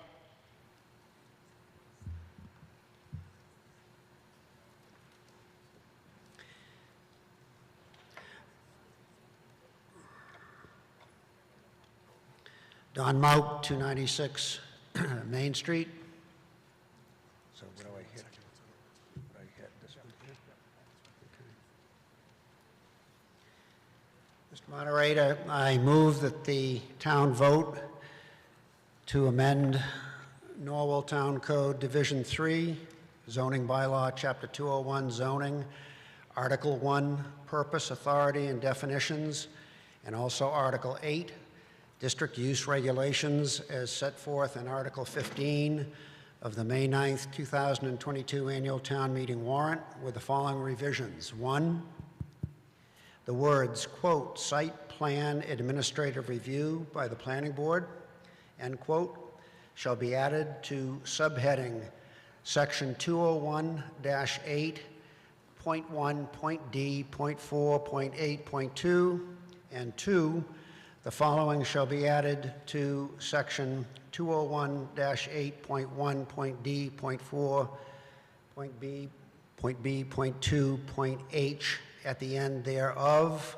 quote, with the design and location of the detached ADU to be subject to administrative site plan review by the planning board prior to issuance of a building permit to confirm that the design and location shall maintain the single-family residential appearance to the maximum extent possible, end quote, and further, to authorize the town clerk to make any necessary numerical or other clerical changes and adjustment to insert the same into the town code. Do I have a second? Advisory Board. Advisory Board voted 6-1 to approve, or recommend, excuse me. Mr. Malco, I understand you have a presentation? I do. Thank you, Mr. Moderator.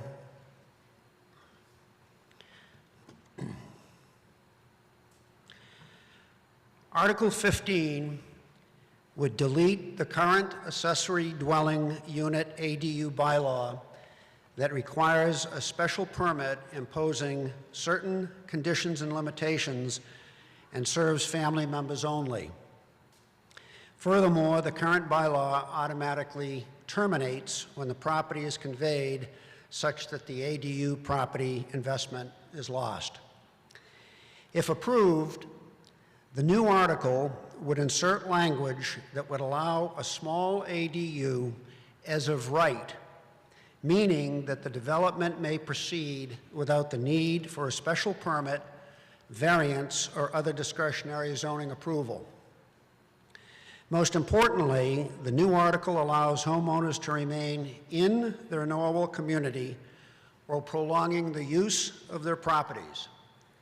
The new article maintains Norwell's aesthetic rural look while adhering to Norwell's zoning bylaws. In the next few minutes, we'll dive into some of the details, but first, here's an overview of ADUs.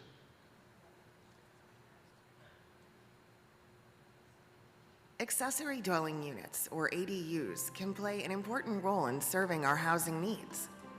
These small auxiliary units were once commonplace in communities as alley flats, guest houses, and basement or attic apartments. But they're largely prohibited under today's building codes. ADUs can take many forms. They can be attached to an existing home or be a standalone structure. Let's explore some ways homeowners can build ADUs and how they can help older adults remain in their community. An existing garage offers several possibilities. For example, one owner might convert their garage into a fully accessible apartment for themselves as their mobility changes, and rent out their original house to a family to generate income.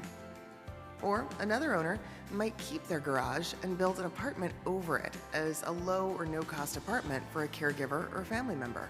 A basement could also become an apartment. Or an attic. The homeowner might also build a small standalone structure on their lot for guests, or to rent out for additional income, or a family caregiver if they ever need one.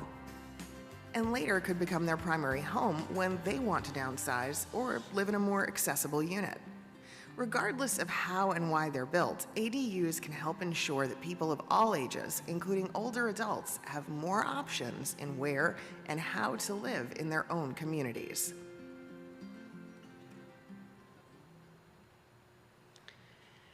Norwell began its ADU initiative in 2019 with informal discussions between town leaders and residents like yourselves, followed in 2020 with the passage of a new state law that allowed as-of-right ADUs by a simple majority vote of town meetings.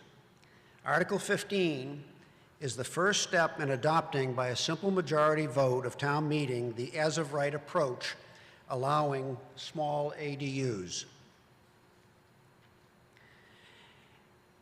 An ADU is a separate and complete housekeeping rental unit that includes accommodations for sleeping, cooking, and sanitary facilities that must conform to certain aspects including location and single-family ownership other than a condominium, townhouse, or other multifamily use.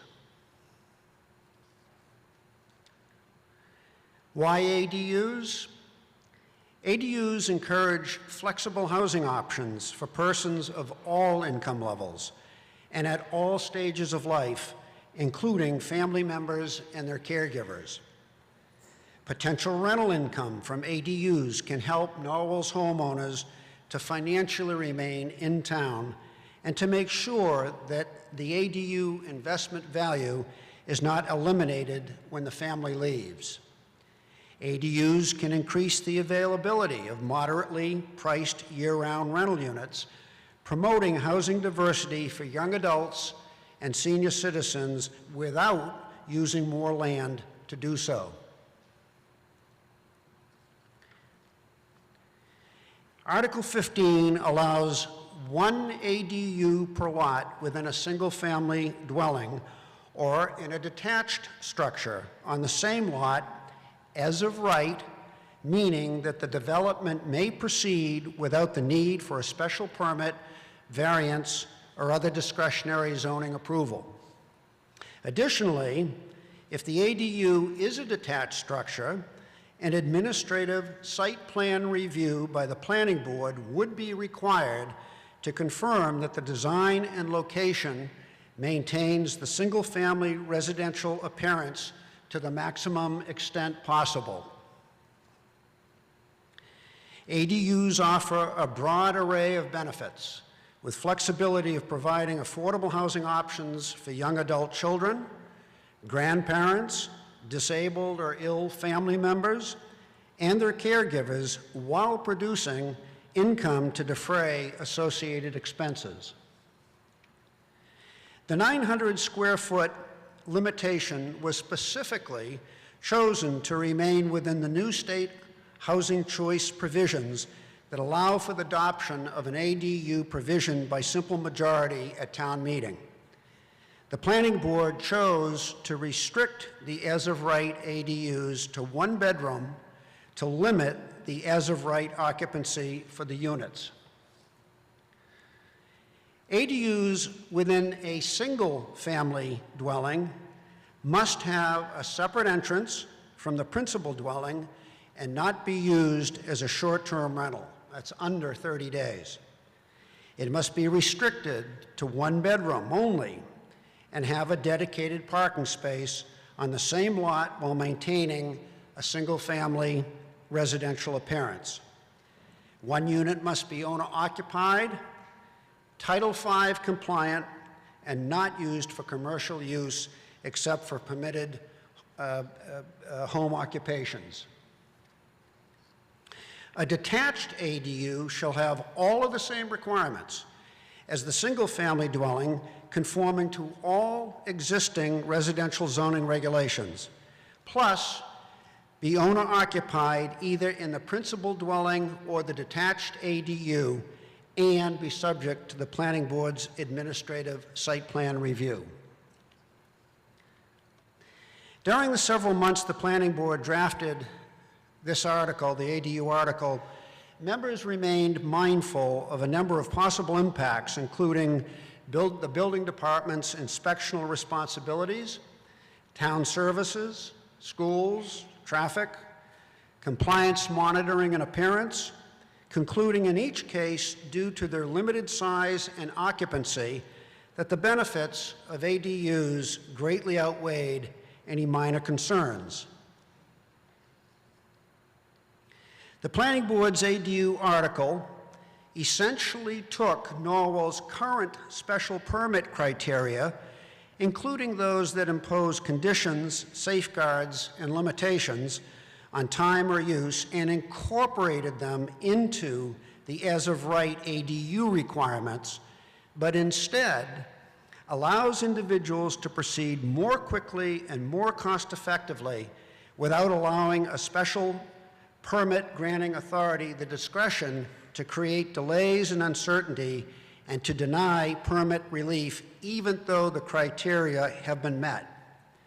The permitting and zoning compliance requirements remain identical for ADUs as they do for any construction project in Norwell, as does the appeals process for permits that are denied or meet with abutter opposition.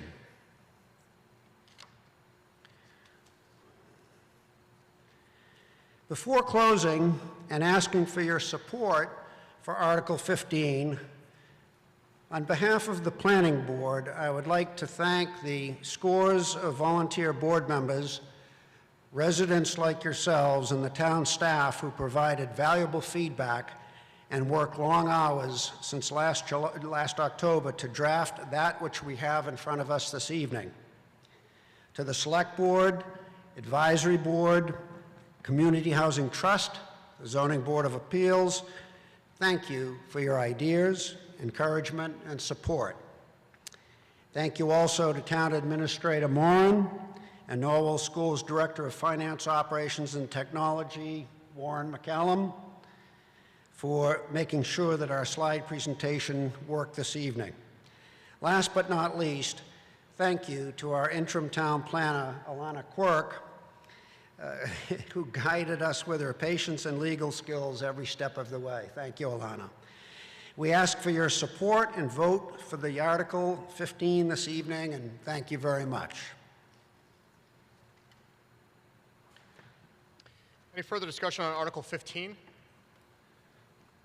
Right here. Yes, please. If you could identify yourself by name and street address. My name is Ralph Rifkin. I live at 3 Leonard Lane, formerly known as Pine Street before the highway. I am not, and I want to make it very clear, I am not against ADUs.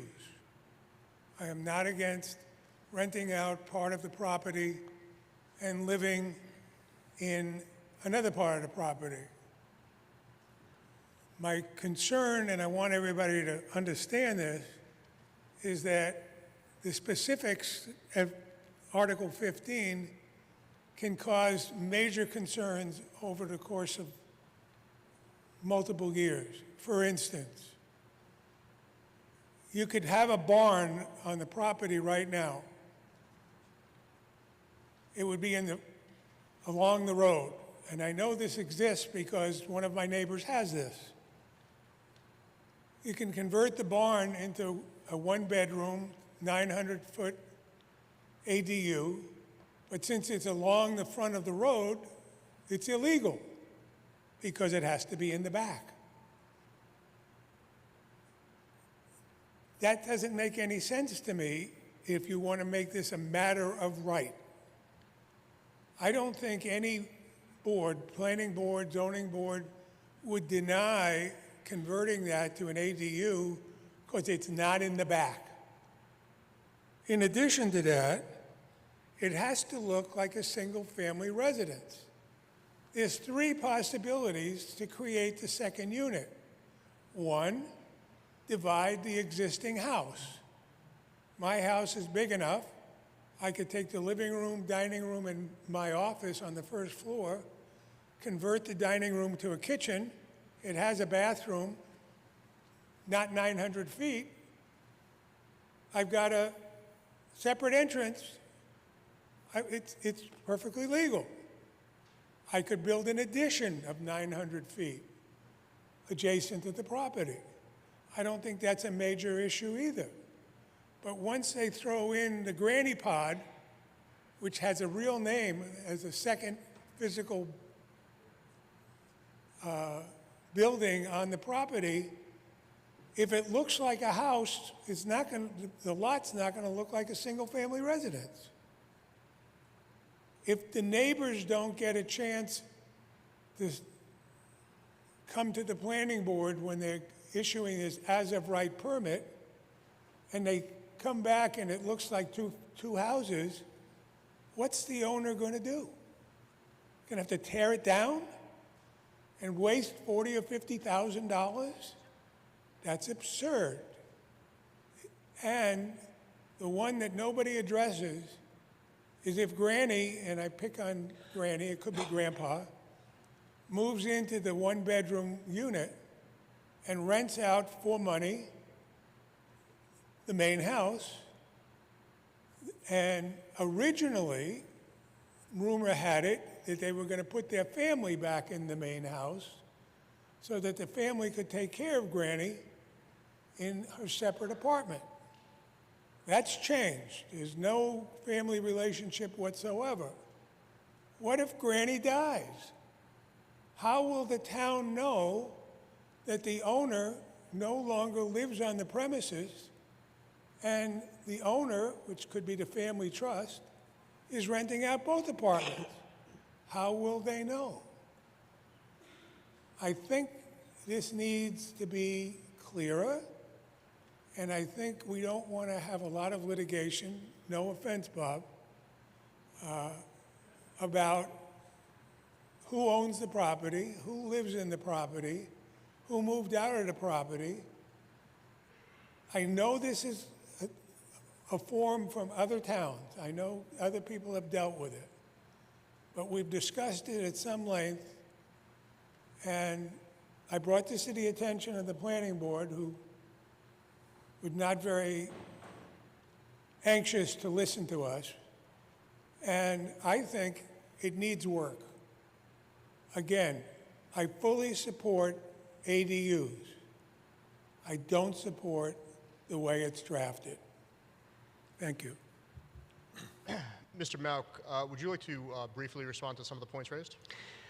I would ask Alana Quirk to... Ms. Quirk? To do that. Ilana Quirk, Interim Planning Director, through you, Mr. Moderator, and addressing the issues raised by the prior speaker. The first one had to do with a situation where a particular existing structure might not satisfy the particulars of this particular article.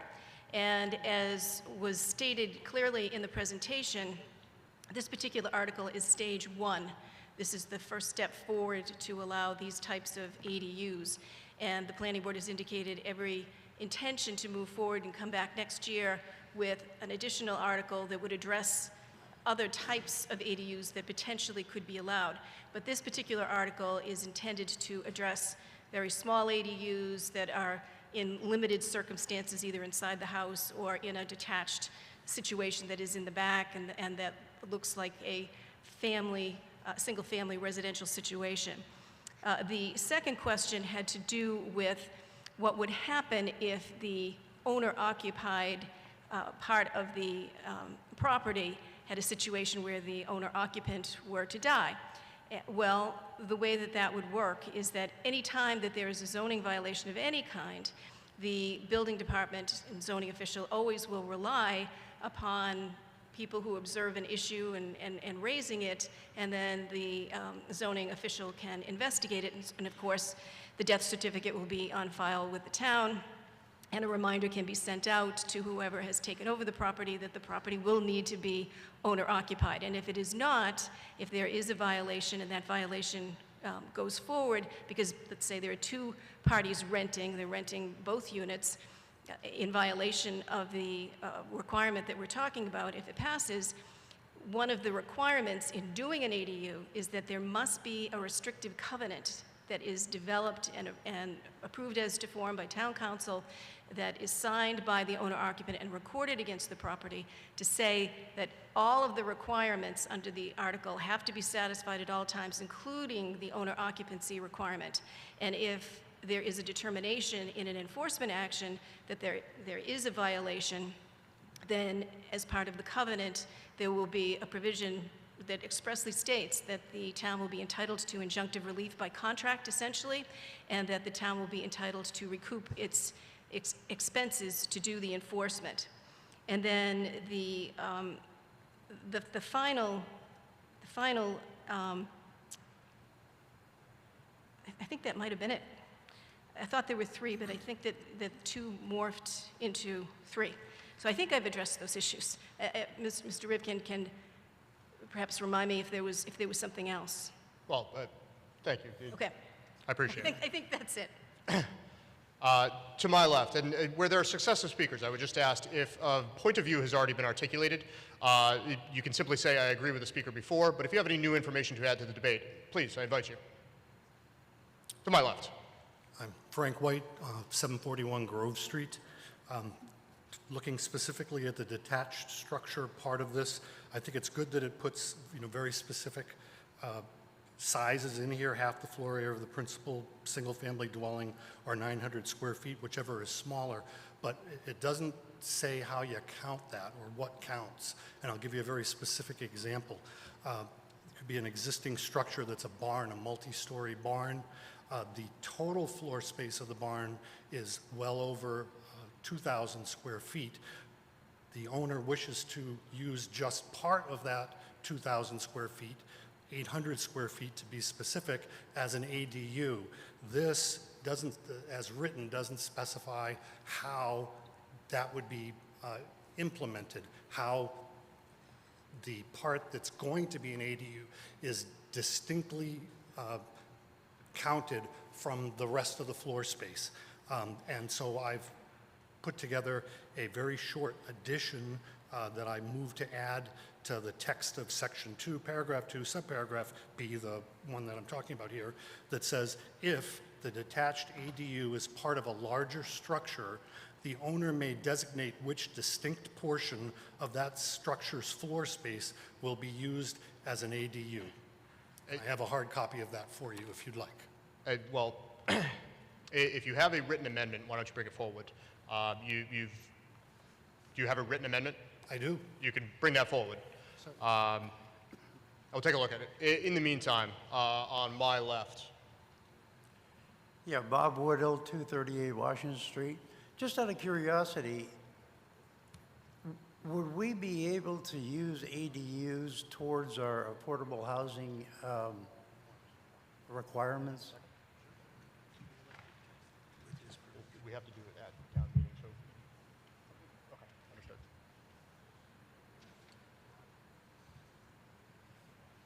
understood. I already asked my question. Sure. Ms. Quirk, if you could respond to that. Thank you, Mr. Moderator. Through you to the prior speaker. And if I can address the other question, site plan administrative review will deal with how properties are determined to be compliant or not compliant. And hold on.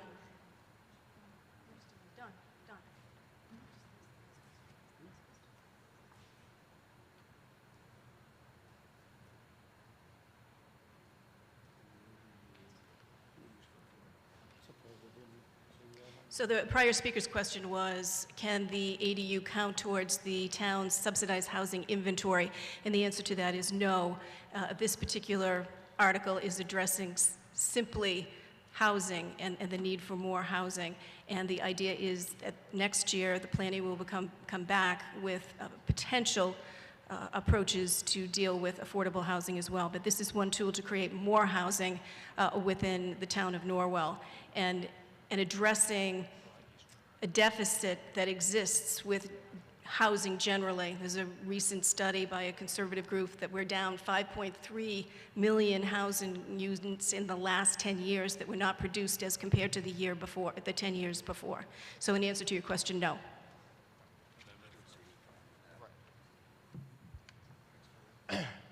So is there any further public comment? Sir, Mr. Moderator. Yes, to my right. Thank Hi. you. Alexis Levitt, 12 Prouty Ave. I'm very much in favor of ADUs. I want them everywhere. I think they're wonderful, so I want to make that clear. My question has to do with the one-bedroom limitation. I've gotten a little bit lost as to what the planning board is intending to do next year. So I'm finding it unfair to limit an ADU to one bedroom. If my child needs to come back and live with me to take care of me and she's bringing her children with her, one bedroom doesn't work. So I'm just curious how that one bedroom came to be and if there are plans, like Alana is saying, next year to keep going with the ADUs, how that will be addressed. Mr. Mauk? That's a good question, and I'm glad you asked it. This, as I say, is a step one of a two-step process, and this year we decided to try the simple majority. 900 square feet is what the requirement is. Next year, we expect to introduce larger than 900 square feet that would be based upon a special permit through the zoning board. So that's in the pipeline. Thank you. To my left? Peter Cates, Forest Street. I am perfectly happy with the concept of this whole intended operation. However, I like precise language. And words that struck alarm bells in my mind are to the maximum extent practical. I know some years ago, I think the court demanded that communities do something with all deliberate speed. Some of that speed got very, very deliberate. Who decides what is practical in this case? What is the maximum or the minimum extent? I don't like that language. Thank you. Seeing no one to my right. Public comment from the left. Rachel Wallem, 15 Blackthorn Lane. I was just wondering if this article has been put to the school committee with the potential impact to, more families, more children moving in a finite land area. Ms. Clark, can you answer that? Mr. Moderator, through you, the intention is that the impact will be incredibly limited because it will be only one bedroom in 900 square feet. So the understanding would be that the occupancy would be very limited. Seeing no one to my right, to my left. Mr. Moderator, I think I might want to correct the record, and maybe Ms. Anderson, through you, can answer this. If the person passes away in Norwell, the death certificate stays in Norwell. But say they pass away in Social Hospital, then it will be recorded in the town of Weymouth, from how I understand it. So therefore, if somebody passed away in the Social Hospital, you wouldn't know that person passed away because it'd be recorded in Weymouth. Thank you. Mr. Mauk? Do you want to answer that? Yeah. You can take my mic if you like. Ms. Anderson? Pat Anderson, 141 Lincoln Street, Town Clerk. When a person dies, the death certificate goes to the town of occurrence and the residence town. So it goes to both towns. Thank you. To my right, and I would ask people speaking for a second time to limit the debate to new information. Very quickly, the issue about the schools is not true. If the owner moves into the one-bedroom unit, then however the house may be multi-bedrooms and they rent it out, that's where the kids are going to go. Not in the one bedroom, they're going to go in the main house. So the answer is it's only a one-bedroom addition or extension is not relevant because by definition, the owner-occupant who's elderly is going to move into the new unit, and the renters, if they're going to spend $3,000 a month, are not going to be without more than just one or two people. Mr. Malk, would you like to respond? I would submit that there would be no net increase because it's already, the house could already be accommodating the family to begin with. To my left, and I'll state once again, and for those speaking a second time, only new information, please. Rachel Wallem, 15 Blackthorn Lane. I concur with Mr. Rivkin that you're going to have families moving into the larger area, to take, even if they're just to take care of Granny or Grampy. Mr. Greenberg, would you like to respond? Yes, thank you. Brian Greenberg, 335 Cross Street, Vice Chair of the Planning Board. I just want to echo what Don said. I don't think it was completely clear.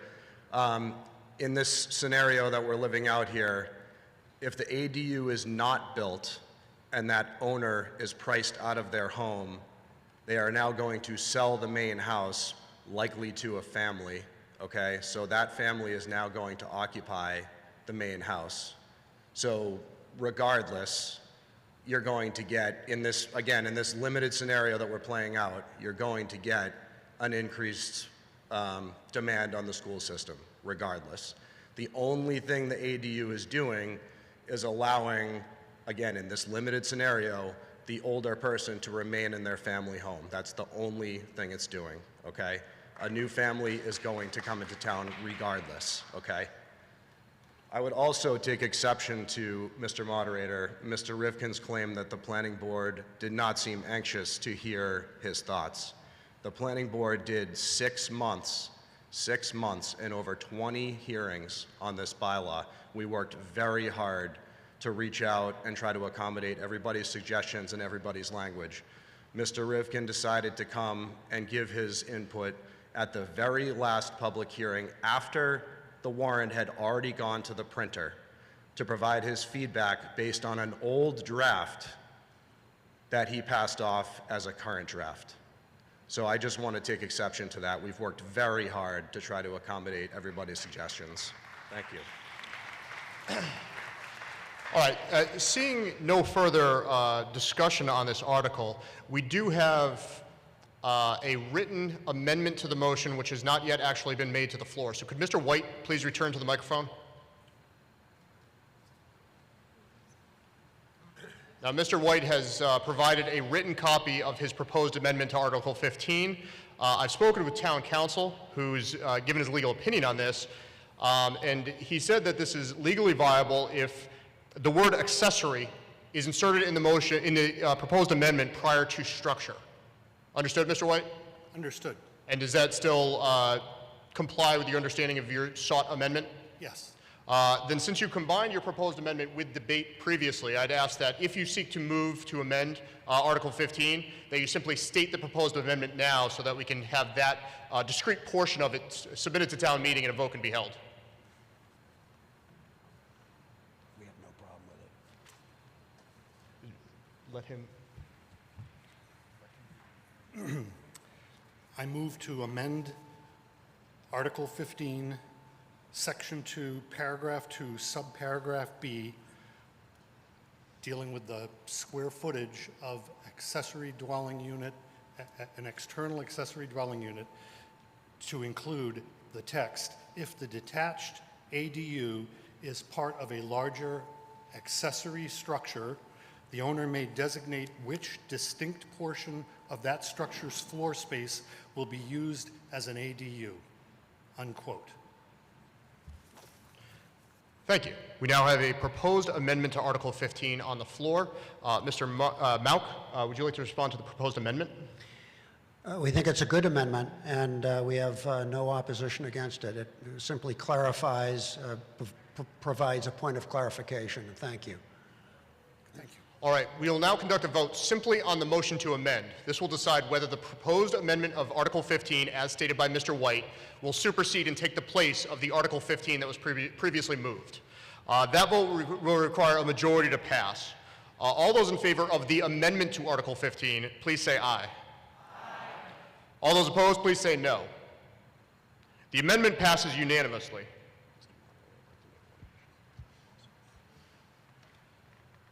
Returning to the amended motion, which is now before the floor, Mr. Greenberg has asked for one additional comment to add to the public discussion. Thank you, Mr. Moderator. Brian Greenberg, 335 Cross Street. I just want to key in on one point that Alana brought up in her lengthy explanation that I just want to make sure everyone understood, because I often get lost in the legalese sometimes of these things, and Alana was nice enough to explain it to me several times during our hearings. So one of the issues that Mr. Rivkin brought up is with enforcement, right? You have granny dying, you have somebody, getting their permit and then not complying by not being owner occupied, or any other type of violation. I want to make it absolutely clear that as part of this article, if there's an enforcement action that needs to be taken, if someone's violating this and the town has to go to court to get rid of the violator, that the legal fees are on the violator, okay? It specifically grants injunctive relief to the town. So again, just as a legal layperson myself, I want people to understand that this has teeth, okay? There's no one's gonna wanna risk violating this, having to go to court, having to lose, and then pay the town's legal fees, okay? I just wanna make that clear, because it is a completely valid concern that, people get their permit and then they just start playing fast and loose with the rules, okay? If a neighbor or a concerned citizen brings it up with the zoning enforcement officer, he will take it seriously, he will investigate, and if an enforcement action needs to be taken, then that will be fully paid for by the violator, not by the town. Thank you. Any further discussion on Article 15 as amended? Hearing none. We'll take a vote on the amended amended motion for Article 15. This will require a majority vote to pass. All those in favor of the amended motion for Article 15, please say aye. Aye. All those opposed, please say no. The motion is passed. We'll now move to Article 17. Mr. Sullivan.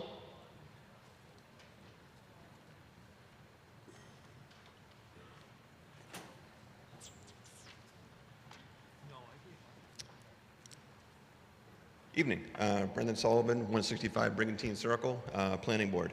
I move the town vote to amend Norwell Town Code, Chapter 201 Zoning, Article 3, Board of Appeals, as set forth in Article 17 of the May 9th, 2022 Annual Town Meeting warrant, and further to authorize the town clerk to make any necessary numerical or other clerical changes and adjustment to insert the same into the town code. Motion has been made and seconded. Advisory Board? Advisory Board unanimously recommends. Any further discussion on Article 17? Hearing none, we will vote. It requires a 2/3 vote to pass. All those in favor, please say aye. Aye. All those opposed, please say no. The motion is passed unanimously. We now move to Article 18. Ms. Horowitz.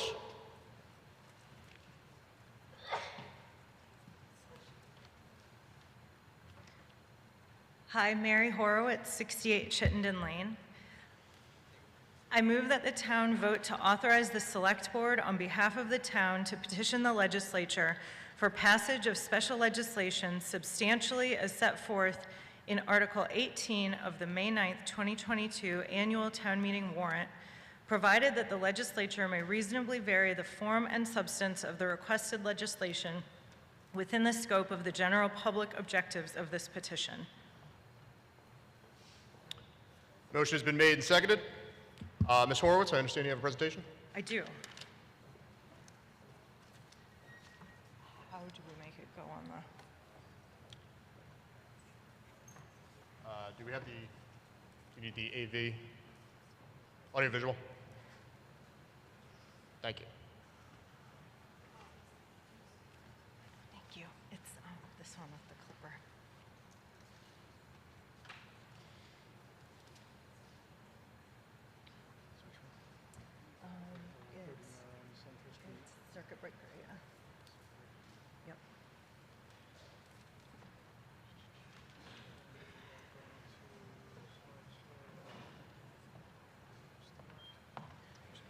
go turn the lights off? Thank you. Okay. Hi, everyone. Again, Mary Horowitz, 68 Chittenden Lane. I am on the Board of Assessors. I'm here to talk about Article 18 for senior property tax relief. Our goal in presenting this article is to give low and moderate income seniors additional help with their property taxes.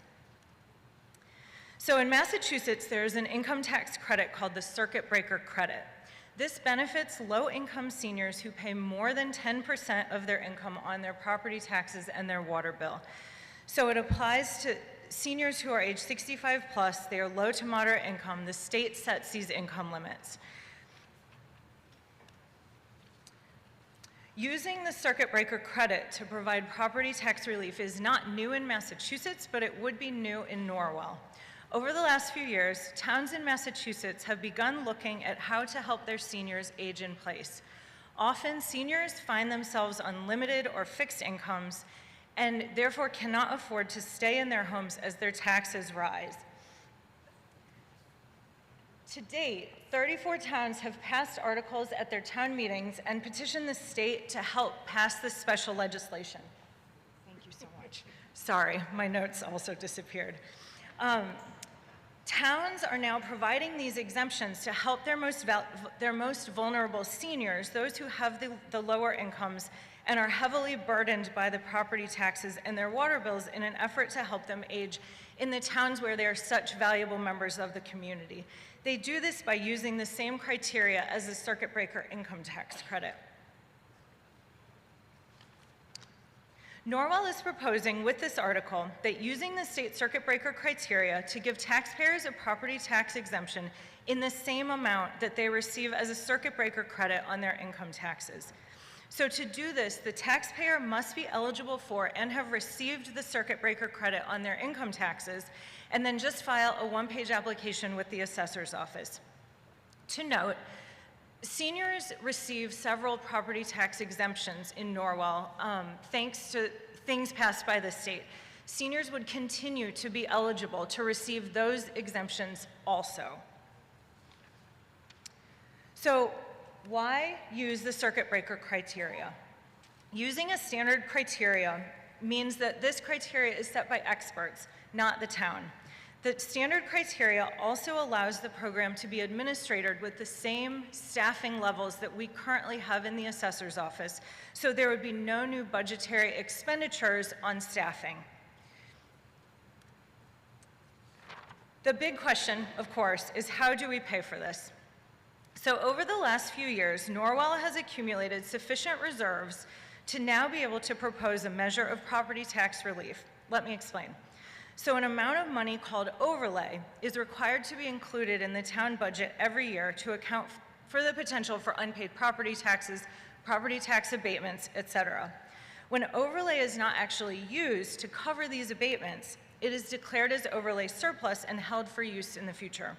We are asking you tonight to vote to use these overlay surplus funds now and in the future for senior property tax relief to help our seniors who give so much to our town to age in place in a more affordable way. Thank you. Advisory Board?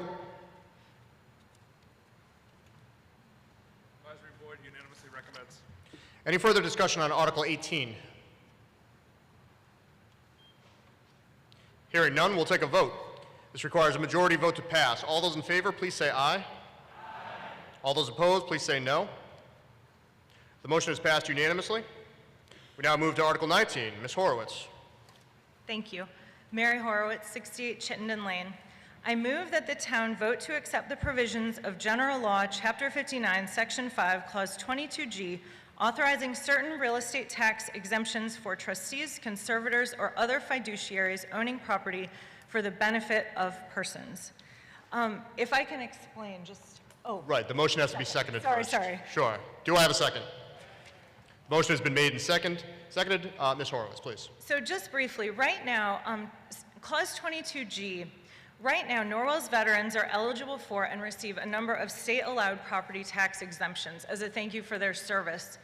If a veteran needs to put their home into a guardianship or a conservatorship or a trust because they lack capacity to make their own financial decisions, these exemptions are no longer available to that veteran unless we pass Article 19 tonight. Article 19 adopts Clause 22G, which allows veterans' exemptions to be claimed on the veteran's behalf by a conservator or a guardian or a trustee, as long as the veteran continues to live in the home. Regarding cost, the state reimburses towns for these veterans-related exemptions almost entirely in full. So this ends up being a cost-neutral but very beneficial to our veterans article, and we ask for your support. Advisory Board? The Advisory Board unanimously recommends. Any further discussion on Article 19? Hearing none, we'll take a vote. This requires a majority vote to pass. All those in favor, please say yes. All those in favor, please say aye. Thank you. All those opposed, please say no. The motion is passed unanimously. We now move to Article 20. Mr. Ferguson. Glenn Ferguson, 498 Mount Blue, Highway Director. I move that the town vote to appropriate the sum of $200,000 for the purpose of permitting and construction of a sidewalk related to improvements along portions of Main Street from Homestead Farm to Norwell Center. Further, the town of Norwell, acting through its select board in complete streets, be authorized to apply and accept any federal or state funds, grants, or gifts of any kind permissible for the purpose thereof to meet the appropriation transfer of the sum of $200 from free cash, said sums expended under the direction of the highway surveyor. The motion has been made and seconded. Advisory Board. Advisory Board unanimously recommends. Any further discussion on Article 20? Hearing none, we'll take a vote. This requires a majority vote to pass. All those in favor, please say aye. Aye. All those opposed, please say no. The motion is passed. We now move to Article number 27. Mr. Mackin.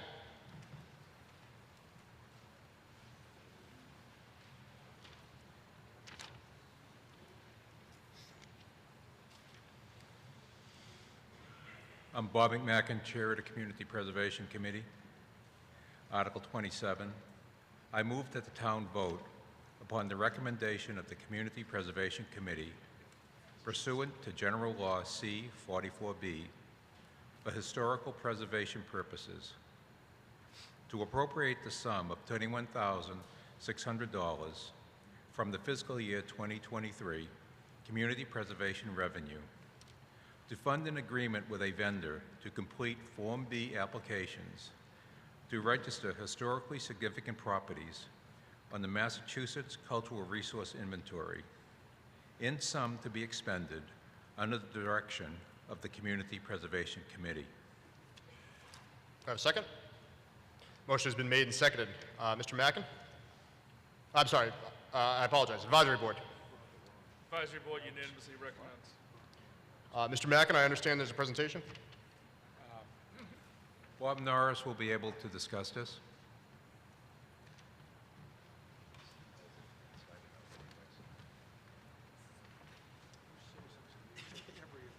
Mr. Norris? My absolute apology. My name is Bob Norris, 269 Mount Blue. And the lighting of the last couple of minutes was, I drive a very small car. It was like high beams over there. I felt lucky to get out of my seat to come up here. And of course, I came up with the wrong piece of paper, for which I apologize. Okay, so with respect to the request before us, I just have a short statement I'd like to have you reflect on. One of the first things Norwell taxpayers used CPC funds for was a survey of the town's historic resources, and that was a Commonwealth mandate. Over 400 properties and a variety of historical protections were outlined in a report distributed in 2006, probably the most important document any of you have ever gotten distributed to you by the town. This article funds additional Form Bs, which is a form used to register historically significant properties. Other forms, also part of that inventory, are used for cemeteries, vistas, and the like, to specifically identify historically relevant properties in town. Norwell's efforts at historic preservation are supported by scenic road designations, a demolition delay bylaw, rigorous enforcement of the town's building codes and the like. But it's absolutely impossible to preserve what you can't identify. A house on the survey does not add additional restrictions, for those of you who might inquire. But I close with this thought here. One thing about continuing to identify historic homes and vistas is that they may help to preserve what brought most of us to this extraordinary town in the first place. I urge you to vote yes for this article. Thank you. Any further discussion on Article 27? Mr. Graham. Thank you, Mr. Moderator. Bruce Graham, 83 Barstow Avenue. I move that Article 27 be amended to add the following language after the words Massachusetts Cultural Resource Inventory. Provided that the Norwell Historical Commission notify by first-class mail the owners of any property recommended to the Massachusetts Historical Commission for addition to said inventory after May 9, 2022 of its recommendation for inclusion. Once again, we have a motion to amend pending on the floor. So I ask, is there any public comment on the amendment that has been proposed? Want me to chat about it? Actually, let's take a second back. Is there a second to the amendment? I apologize. Thank you. The motion to amend has been made and seconded. Mr. Graham, I understand you have a presentation? Yes. First of all, I'm not speaking on behalf of the Select Board, but I am a owner of a historic property subject to the demolition delay bylaw that Bob just referred to. On the face of it, this looks pretty straightforward. A Form B is a 2- or 3-page document that's prepared by a local historical commission and sent to the state, and it suggests that this building in the Form B with a photograph and a description is of historical significance and should be added to this inventory. The inventory goes by a crazy acronym called MACRIS and includes, as Bob suggested, over 400 properties in Norwell alone, very close to 500. The downside to being included in this inventory is that you, as the property owner, are now subject to the demolition delay bylaw. Until 12 months ago, I was so foolish as to think that the demolition delay bylaw applied to demolishing a house. In fact, it's been interpreted by some commission members as including things like putting a new asphalt roof on your house or replacing a window or some of the siding. This adds a lot of issues to a property owner who pulls a building permit thinking it's going to be a straightforward process. And while I'm not opposed to it conceptually, I think that we owe it to the property owners to let them know up front, we're going to put you on this list, so you are now going to be subject to this. You still have to go through the process, but we're at least doing them the courtesy of letting them know that they're going to be subject to some additional regulations. Any further comment on the proposed amendment to Article 27? Hearing none, we're going to take a vote on the proposed amendment. So a yes vote would amend the motion as proposed, a no vote would reject the amendment, and we would move back to the amendment to the motion as first stated. The proposed amendment requires a majority vote to pass. All those in favor of the proposed amendment to Article 27, please say aye. Aye. All those opposed, please say no. The proposed amendment passes. We'll now return to the motion as amended. Is there any further public comment on the motion as amended? Yes, to my right. Thank you, Mr. Moderator. Richard Merritt, 363 Cross Street. With the notification of the homeowner, does the homeowner have the option to opt out of being on this list, or is it if they're on the list, are they on the list whether they like it or not? Is there anyone that would like to field that question? Mr. Norris? As far as I'm concerned, homeowner can express its reservations about being included. I think they're nuts to do that, but this is a public record required by the state. And when we did the first inventory of 400 homes, we ran across people saying, how come my house isn't on that list? But if persons are express an interest, the statutory basis upon which we make the historic designation, back when it was originally adopted, it was homes more than 75 years old. Pretty straightforward as to whether you're on the list.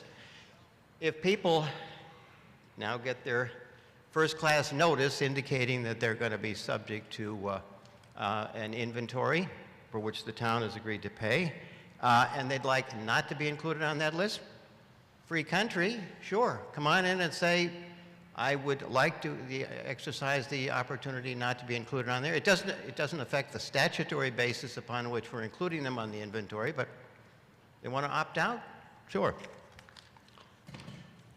Thank you. Further comment on the motion as amended to my left? So Rachel Wallem, 15 Blackthorn Lane. I'm on the Historic Commission and also on TPC. Because your house has a quote-unquote Form B or is on the Macris website does not mean that you have any additional restrictions on your home. If your house is determined to be historic, you will, and you pull a building permit to partially or completely demolish your house, it will be sent to the Historic Commission and we will, look at it. Mostly we say, great, wonderful. Do you have any questions? Do you need any resources? This is not meant to hinder anybody from doing work on their homes. So vote yes, please. Any further discussion on Article 27 as amended? Hearing none, we're going to take a vote up or down on the motion as amended. This requires a majority vote. All those in favor, please say aye. All opposed, please say no. The motion is passed. We now move to Article 31. Mr. Saunders. Thank you, Mr. Moderator. Will Saunders, Conservation Agent. I move that the town vote upon the recommendation of the Community Preservation Committee pursuant to General Law, Chapter 44B, for conservation and open space purposes, to appropriate the sum of $125,000 from the FY 2023 Community Preservation Revenue to fund the second phase of a three-part project to expand and link the trail system in the Carlton property to other town conservation properties. Said sum is to be expended under the direction of the Conservation Commission and Community Preservation Committee. The motion has been made and seconded. Advisory Board? Advisory Board unanimously recommends. Any further discussion on Article 31? Hearing none, we will vote. This requires a majority vote to pass. All those in favor, please say aye. Aye. All opposed, please say no. The motion is passed unanimously. We now move to Article 32. Ms. Baker.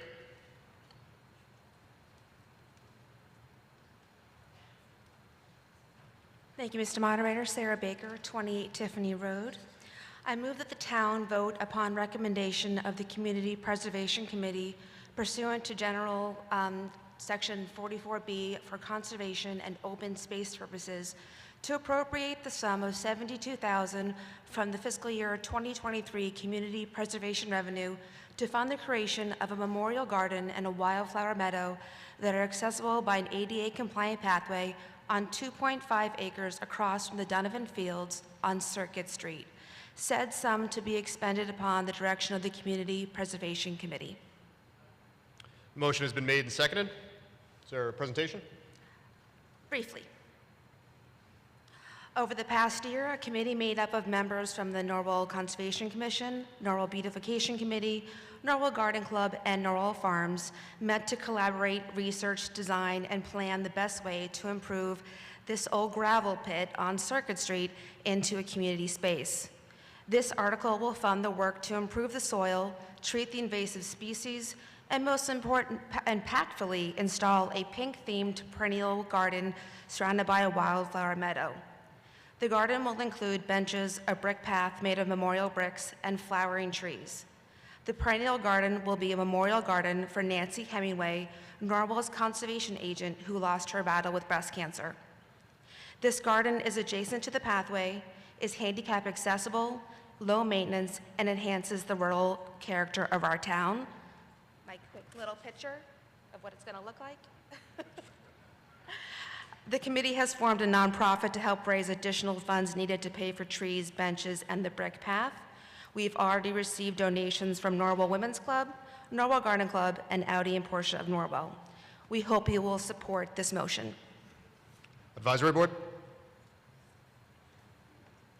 The advisory board unanimously recommends. Any further discussion on Article 32? To my left? Mary Lou O'Leary, 222 River Street. I think this is a wonderful proposal for Nancy Hemingway. She was a wonderful woman that really, truly appreciated all the woodlands of Norwell. And this is a perfect location for this to be done. Thank you. Any further discussion on Article 32? Hearing none, we'll vote. This requires a majority vote to pass. All those in favor, please say aye. Aye. All opposed, please say no. The motion is passed unanimously. We now move to Article 34. Mr. Ferguson?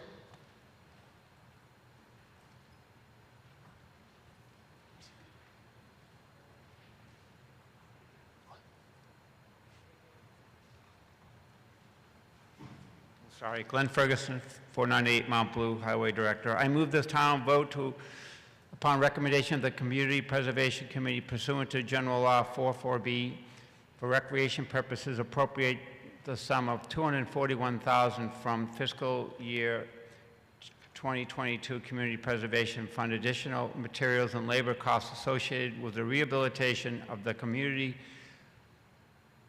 Clipper Community Complex restroom.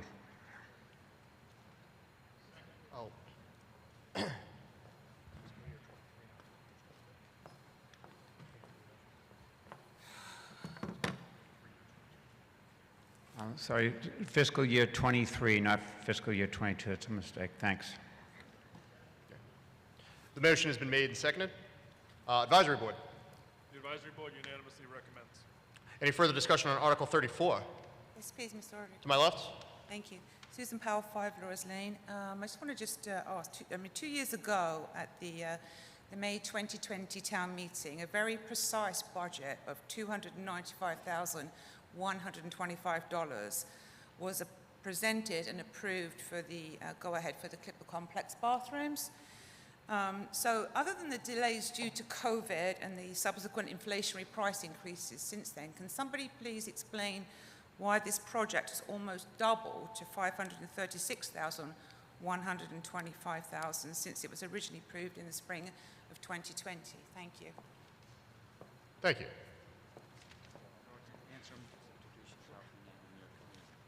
Sure. Further discussion? Yep. Just to address the question. Sure. Please identify yourself. My name is John DeFrisco. I'm at 302 River Street. I'm also a member of the Athletic Field Committee. It's a valid question, and there are really two main reasons why. If you went to purchase anything over the past 2 years or pump gas, COVID-19 virus has been a huge impact on cost of construction and materials. Second, when we put forward that amendment back in 2000, we put that forward. And since then, we actually wanted to comply with the Massachusetts plumbing. And when we went forward with that, we were able to get a variance. If you think about it through the calendar, we put this forward back in May. This was now the 2028 meeting that was outside here over the summer. Since then, we were able to get that variance of 50%. So specifically to the cost, and just want to make sure to read this correctly. So the initial amendment that we put forward were 3 toilets, 2 sinks for women, 1 toilet, 2 urinals for men. The increase now to meet the need of the variance that we have received from the Massachusetts plumbing, 7 toilets, 3 sinks for women, 2 toilets, 3 urinals for men. And the total square footage went from 475 to 755. Any further discussion on Article 34? Hearing none, we're going to take a vote. This requires a majority vote to pass. All those in favor, please say aye. Aye. All those opposed, please say no. The motion is passed. We now move to Article 35. Mr. Horowitz.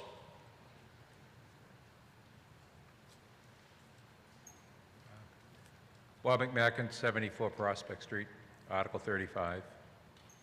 I move that the town vote upon the recommendation of the Community Preservation Committee, pursuant to General Law C-44B for affordable housing purposes, to appropriate the sum of $100,000 from the fiscal year 2023 community preservation revenue, to support the acquisition, creation, preservation, and support of community housing on behalf of the town by the Norwell Community Housing Trust.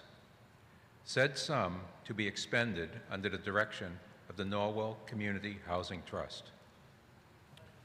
The motion has been made and seconded. Mr. Horace, do you have a discussion? Your presentation? If there's any questions, Andy Reardon can answer them. Sure. Once there's public discussion, No if there's further additional discussion. Got it. Advisory board. The advisory board voted 6-1 to recommend this article. Any further discussion on Article 35? To my left. Thank you. Brian Carroll, 7 Highfield. Look, I think we should support community housing trust projects as a town. And if this proposed article had a specification of what these projects were for, I would 100% be behind it, and I hope the rest of the town would be too.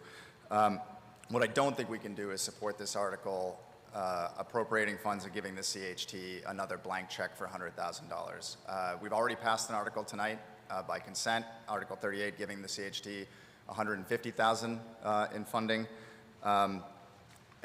You know, I think we should have some concern as a town, given recent history with the CHT, about what these funds are going to be used for. And I think that we should talk about that as a town. Earlier this year, the Select Board acknowledged that the CHT violated the state's competitive bidding laws when it awarded a $50,000 plus contract to the neighbor of one of our Select Board members. The CHT ended up paying at least $24,000 under that contract to the neighbor of one of our Select Board members. And when the Select Board acknowledged that illegal contract and the payments under that contract, the Select Board chair had the gall to stand up and say the CHT doesn't need to comply with that competitive bidding law. We got sued. Mr. Carroll, Mr. Carroll, if you could please limit your discussion to the proposed article that's before you. I think you're this going is outside the directly scope. relevant to the proposed article. Excuse me, The Mr. CHT Carroll. should Mr. not be Carroll. allowed to use funds in Mr. violation of the Carroll. state's competitive bidding Mr. law. Carroll, I'm going to let you continue to speak, but you will not speak over me. Mr. Carroll, I would ask that you please limit your discussion to the proposed article. Thank you. The proposed article asks for another $100,000 of funds without restriction. In the past, the CHT has used unrestricted funds to violate state competitive bidding laws to the benefit of our Select Board neighbors. That should be concerning. Mr. Carroll, that is directly relevant. Carroll, excuse me, Mr. Carroll. What you're talking about is allegations of impropriety, allegations of illegal activity, which is that have out been of order. acknowledged by our Select Excuse Board. me. Excuse me. It's not an allegation, it's Excuse acknowledged. me. It's out of order. If you have something to add to Article 35, I invite you to please do so. But you're out of order with what you're talking about. Please continue if you have something else to add to the discussion on this article. I disagree that it's out of order. Understood, but I've made my decision. What we're talking about as a town is whether we should have some control over this. We sat through a bunch of presentations tonight, great presentations by Glenn Ferguson and others, giving us pretty specific detail about what they want to use funds for. I think that we should hold our CHT to the same standard. If someone from the CHT wants to stand up and propose an amendment to this article to specify what these funds are needed for, outside of the $150,000 we've already proposed, I will be the first one to vote in favor of that. But without that amendment, I think that we should deny this additional $100,000. If the CHT needs to come back and get more money other than the $150,000 we've given them tonight, they can do that to the Select Board. Thank you. Any further discussion on Article 35? Good evening. Mr. Reardon. Good evening, Andy Reardon, 620 Main Street. Member of the Board of Selectmen and also a member of the CHT by my position on the Board of Selectmen. This $100,000 that we're asking the CPC to provide us is an annual request. We use it to do our job, the CHT's job, in providing and protecting our current housing stock. We have in the past had to purchase properties that were coming up made available by the passing of the current occupant, and before we lose it, as part of our housing inventory, we were in the position we had to buy it. We purchased it, and we were able to fix it up and then return it back to the affordable housing stock. That's why we're requesting the $100,000. That's why we requested it last year and the year before and the year before that. Thank you. Any further discussion on Article 35? To my left? I think everybody in the room would support what Mr. Reardon just spoke to, but the fact that we have no detail on what the $100,000 is for is part of the problem. The other part that $100,000 is used for are advancing projects in recent history that have not been consistent with what the neighborhoods or the town has even wanted. For example, a 26-unit apartment complex at Wildcat, a similar-sized apartment complex at Carlton. Without any neighborhood, without any town engagement, those funds are used to advance those projects because there's no accountability to that money. So I think I support the prior speaker's request to get detail before we would approve a slush fund for $100,000. Thank you. Any further discussion on Article 35? Hearing none, we're going to take a vote. This requires a majority vote to pass. All those in favor, please say aye. Aye. All those opposed, please say no. No. Once again, I'm going to go to the cards. Please find you a pink card. Once again, this is a standing vote technically, but don't actually stand. Just raise your card so that I can see and take a visual vote. Once again, this requires a majority vote to pass. All those in favor, please raise their cards for an aye vote.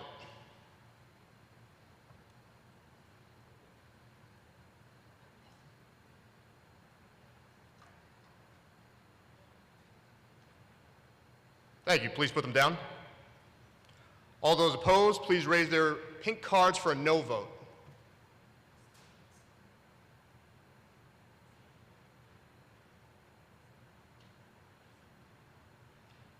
The vote passes by majority.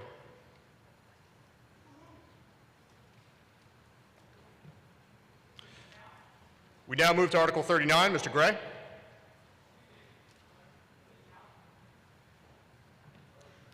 Are you objecting to the count? By statute, 7 requests are required to challenge the moderator's count.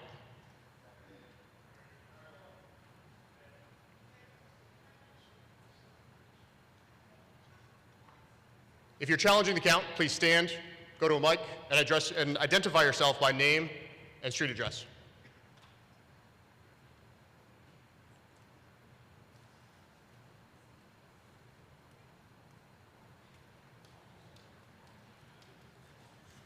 Marty Adams, 9 Highfield Lane. I'd like to get a count for the vote, please. Okay. We'll go to the right. Courtney Stimson, 1 Highfield Lane, and I'm also objecting the count. Okay. Tim Wall, 2 Summit Drive, objecting to the count. Jean Roberts, 171 High Street. Okay. To the left again. Mike McAvoy, 29 Highfield Lane, objecting the count. To the right. Dan Cox, 4 Summit Drive, objecting to the account. That's 7, right? That's 6. And we have one more in line. Ethan Allen, 3 Highfield Lane, objecting to the count. Understood. I understand that there's others, but we have the requisite 7.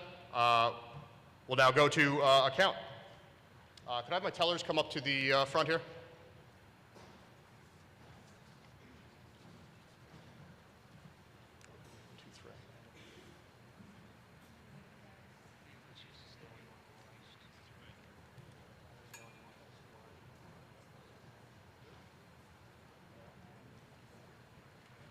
What's up? I do. So we're going to go 1, 2, 3. Yeah, thank you. All right, so if we do it, go row by row and just do, one of you is going to do this area. Yes, so it's all, yes, so it's 19 rows, if you don't mind. I'm actually going to have the bleachers because it's shorter. They're going to do this, yes. The bleachers as well as anybody who's voting here, all right? And you're going to do that area right there. No, she's going to do the bleachers. So you're doing the 19 rows going backwards for this section. Yeah? Okay. All right, so we'll get our counters in place.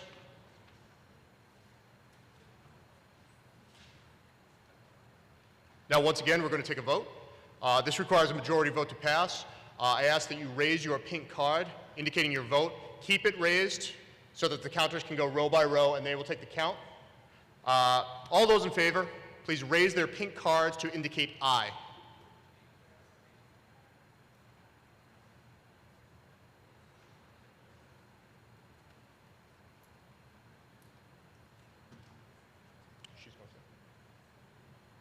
because she's got the Bluetooth. She can come back in. She is.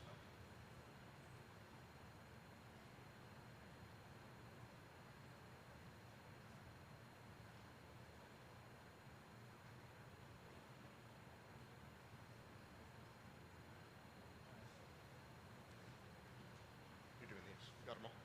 Thank you.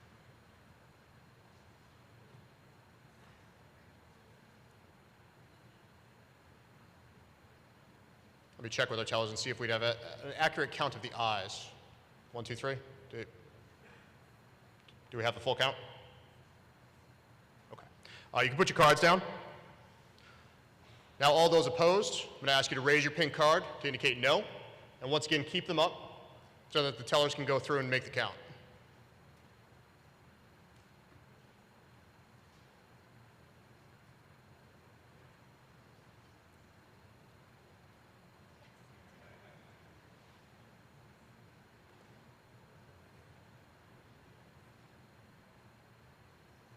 Come on.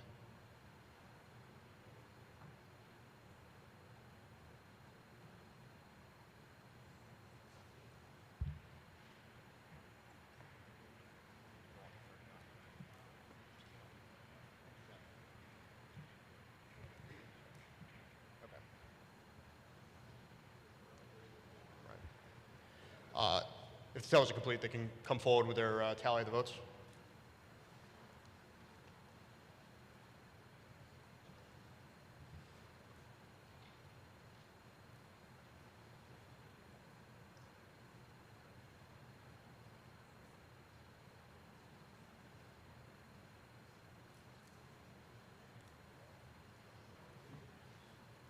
She did. Yeah, we have the pictures. Yep. You can put your cards down. Thank you.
As to Article 35, it is passed by a majority.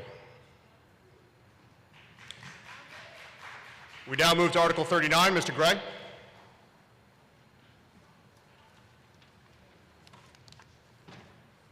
Good evening, George Gray, Recreation Superintendent. I move that the town vote to appropriate the sum of $250,000 to pay costs of site assessments and feasibility studies and related expenses for a future community center / recreation / council on aging center, and to meet the appropriation, transfer the sum of $250,000 from free cash, said sum to be expended under the direction of the town administrator, recreation superintendent, and council on aging director. Motion has been made and seconded. Ms. Curtin, I believe you have a presentation. Thank you, Mr. Moderator. Thank you, town meeting. It's a pleasure to be with you all today. Susan Curtin, 76 Pine Street, Director of the Norwell Council on Aging. So George and I have a quick presentation to give to you today to talk about our proposal looking for funding to help us start the process of looking at a multi-generational community center. So our vision essentially, or our mission essentially, is to try and build a multi-generational community center and outdoor recreation complex that helps to support the educational, recreational, social, and outreach needs of the community regardless of age. We want to build a community that, a facility that provides, fosters a sense of community and is inclusive to all ages. So one of the things we want to talk about first is the population that we work with, or the population of the town in general. This is quick statistics right now based on the town census in February. So the two groups in particular that we're looking at is the 0 to 19 school-age population, we consider that, and the 60 plus. 60 plus, if you're in the state of Massachusetts, at 60 you're considered a senior. I don't know that you don't always consider yourself, because the 90-year-olds don't either. But this is just to give you an idea that the populations that George primarily supports and that I primarily support represent 50% of the current population. Looking at the other groups, the 20 to 30 group is typically an underserved population from a recreation standpoint. We start to look at the group in the 30 to 49 and the 50 to 59 age groups. We see some of that recreation, and George can talk to that a little bit, but from my perspective, what I see is adult children who are working with older parents who need support services, who are reaching out to us in a number of ways. The number that I am most concerned about, though, is the 50 to 59 population, because over the course of the next 10 years, those people will begin to roll into the group that we provide support services to. And again, at 60, you don't think you're ready or eligible for support, but when you turn 65 and need Medicare advice, or as you're approaching retirement age, maybe at 67, we do provide a lot of support for SHINE benefits, among other things. So just to give you a quick look at our service from last year, these numbers up here, I'm required by the state to track our attendance. It's part of our grant funding that we receive each year. George also maintains some of his statistics. If you look at the numbers combined, we served over 6,500 people in our community almost 44,000 times. They walked through our combined doors. That represents 59% of the population that we currently served in this last year. So there are challenges that we face, the senior center. If you've been to 293 Pine Street, we are a small center. We've been housed in that location for 40 years. We had an addition that was put on about 10 years ago, but today combined, we have operationally 3,200 square feet. We're actually smaller than many of the homes in Norwell today, and we are able to provide a lot of services in that building. But the challenges that we face are the primary room that we use for service is 840 square feet. So on a Tuesday, I move furniture 6 times in that space to accommodate all of the programming needs that we have. We have outgrown our space. We outgrew our space 10 years ago when we put the addition on, but at that time, there was no appetite for us to look for a new senior center. Today, communities around us are all building or have built new senior centers, but we've been stuck behind. So our hope is that by partnering with our friends in the recreation department, that we can build a center that will serve multiple generations, and instead of calling it intergenerational, which represents 2, multi represents multiple generations, 3 or more. So our hope is that we will be able to find a facility that will accommodate both our needs. It begs the question, what happens though once our senior center is vacated? Our hope is that if the time comes and we're able to do so, that we're able to use our facility and renovate it and convert it into a space that would be used as an adult day social program to support the needs of older adults in our community or surrounding communities who suffer with cognitive impairment, and to provide much needed respite for their caregivers. I'm going to let George talk a little bit about from the recreation perspective challenges and a little bit more about what we look to do. Thank you.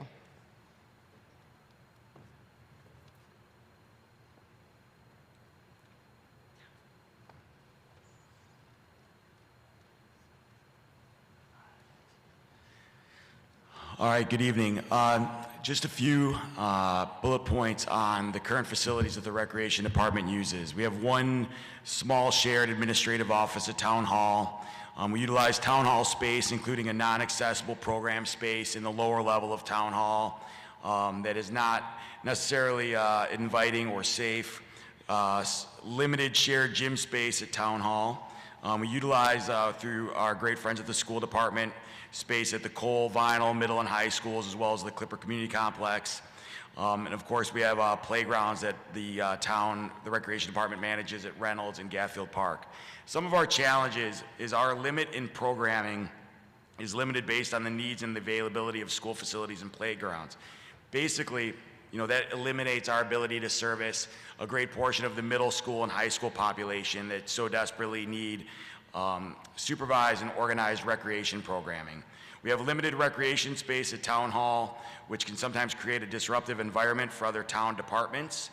We have a lack of adequate space to support diverse programming for the underserved populations we mentioned, and inadequate storage for programming supplies and equipment.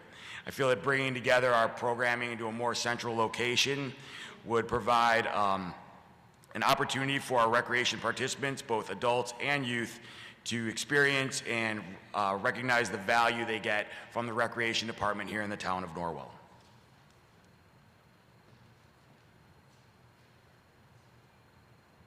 So in summary, the purpose of the town meeting article is to conduct a town-wide assessment to determine the interest and needs of Norwell residents for building a multi-generational community center. We want to evaluate the current town-owned and/or potential properties for suitability to build a multi-generational community center. An assessment outcomes of help determine next steps for capital plan priority, and any future development is contingent on the funding of town approval. And we're looking at a preliminary 3 to 5 year out project based on the outcomes of the feasibility assessment. Just to give you an idea a little bit of what the $250,000 that we're looking at would a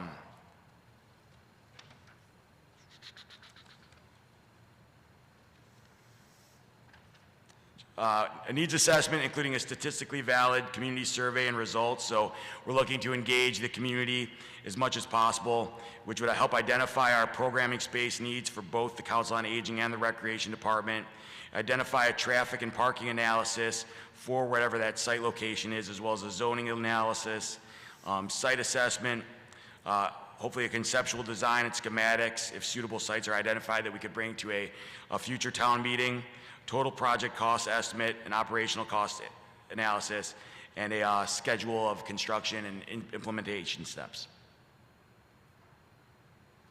Just taking a look right here, just some recent multi-generational community center projects that are either have been recently built in neighboring or nearby communities, including the Sandwich Center for Active Living, the Randolph Intergenerational Community Center, and the forthcoming project in Pembroke, the Pembroke Community Center.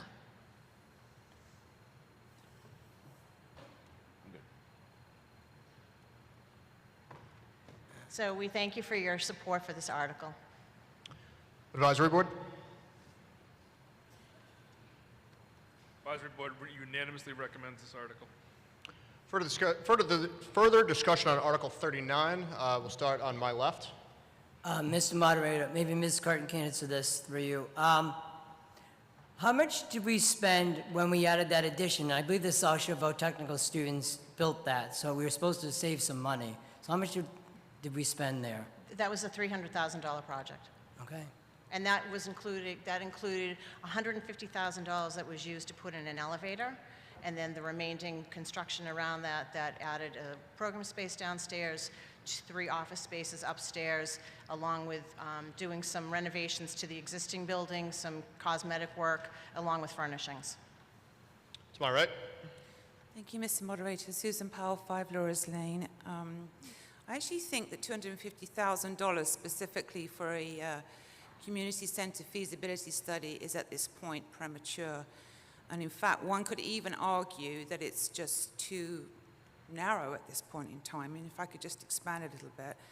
There is much discussion and debate about the needs and the utilization of all the town's public buildings. But to date, I'm not aware that the town has a comprehensive plan for all of this in place. And as such, there are just too many balls up in the air. There's too many options on the table. It's just all too vague at this point. And I think of it as a sort of a giant jigsaw puzzle. But currently, there are just too many pieces missing. And the ones that we do have just aren't fitting seamlessly together. For example, which public buildings will become redundant and possibly sold? Which ones are currently underutilized and could be put to better use? Where would all of the town's departments be situated in the future, not just Council on Aging and Rec? And what is it all going to cost on top of some of the other major expenditures that have already been identified over the next 10 years or so? The school department, for example, has already identified circa $14 million in capital expenditures over the next 10 years to fix its buildings. Is the town wanting to purchase St. Helens Church, and at what cost and for what purpose? We have no information what is to become of the old Tree and Grounds building, which will soon be vacated. What is to become of the old town hall if it's relocated to another building, either to be purchased or leased? And how much would a relocation cost? And would this new building be able to accommodate other departments like Rec, Council on Aging, or the food pantry? What about the underutilized Sparrow building, or even perhaps the Cushing Centre and the new library? And I might add that the school department planned to embark on a study later this year to assess the fabric and the condition of the Sparrow building. What would happen to the Council on Aging? Well, actually, Susan did touch upon that. I think it's unfortunate that the Council on Aging and the Rec needs weren't identified and bundled into the library project plans, which may have been a much more cost-effective way to approach this, particularly as the old Tree and Grounds building is soon to be sitting empty. And it's worth noting that $360,000 was recently approved at town meeting for an engineering study for the existing town hall. Also worthy of note that $150,000 was approved at the 2008 town meeting for, amongst other things, design services to explore moving town hall into the Sparrow building. And I might also add that just shy of $69,000 was approved just last year at the special town meeting for a patio at the Council on Aging, and the list slightly goes on. This fragmented and costly approach really just emphasizes the point I'm trying to make here, and that is we need a strategic plan in place with more information in order that we can make a much more informed decision on all of this before any department goes off on a tangent with its own ambitions and expensive feasibility studies. A $250,000 community centre study surely cannot go ahead in complete isolation until the town has a much clearer picture of how this entire puzzle is all going to fit together. Thank you. My left. Hi, Mary Lou O'Leary, 222 River Street. First of all, the Council on Aging and the Recreation Department are very vibrant and ever-increasing departments that involve the entire community. And I think they're saying this is a feasibility study to go forward to see what can be done. And I think we should support this article wholeheartedly. Thank you. A brief response, if you have one. Yes. Ms. Curtin? Through the moderator, I'd like to address the first speaker. So the question about where do we fall in all of this, as the second speaker just alluded, this is to do a feasibility study. We are fully aware that there are other projects that need to take place, but we need to find out where we are in that progression, if you will. And this assessment will help us to determine the needs and the wants of the community, and then help the town to create a strategic plan that puts us in order. So we know there are other things that need to be addressed, and part of this is for us to also address or look at currently owned properties in the community, the town-owned properties, and ways that we may be able to repurpose some of those locations. As far as the library was concerned, my understanding is in order for them to receive the funding that they needed, we were not able to be part of that conversation. Any further discussion on Article 39? Hearing none, we'll proceed to a vote. This requires a majority vote to pass. All those in favor, please say aye. Aye. All those opposed, please say no. The motion is passed. Thank you. We now move to Article 41. Mr. Ivas.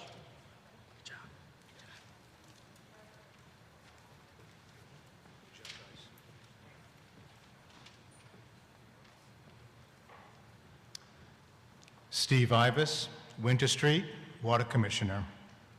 I move that the town vote to appropriate the sum of $200,000 for the purpose of conducting new well exploration, including boring test wells, and to meet this appropriation, transfer the sum of $200,000 from water surplus, said sums to be expended under the direction of the Board of Water Commissioners.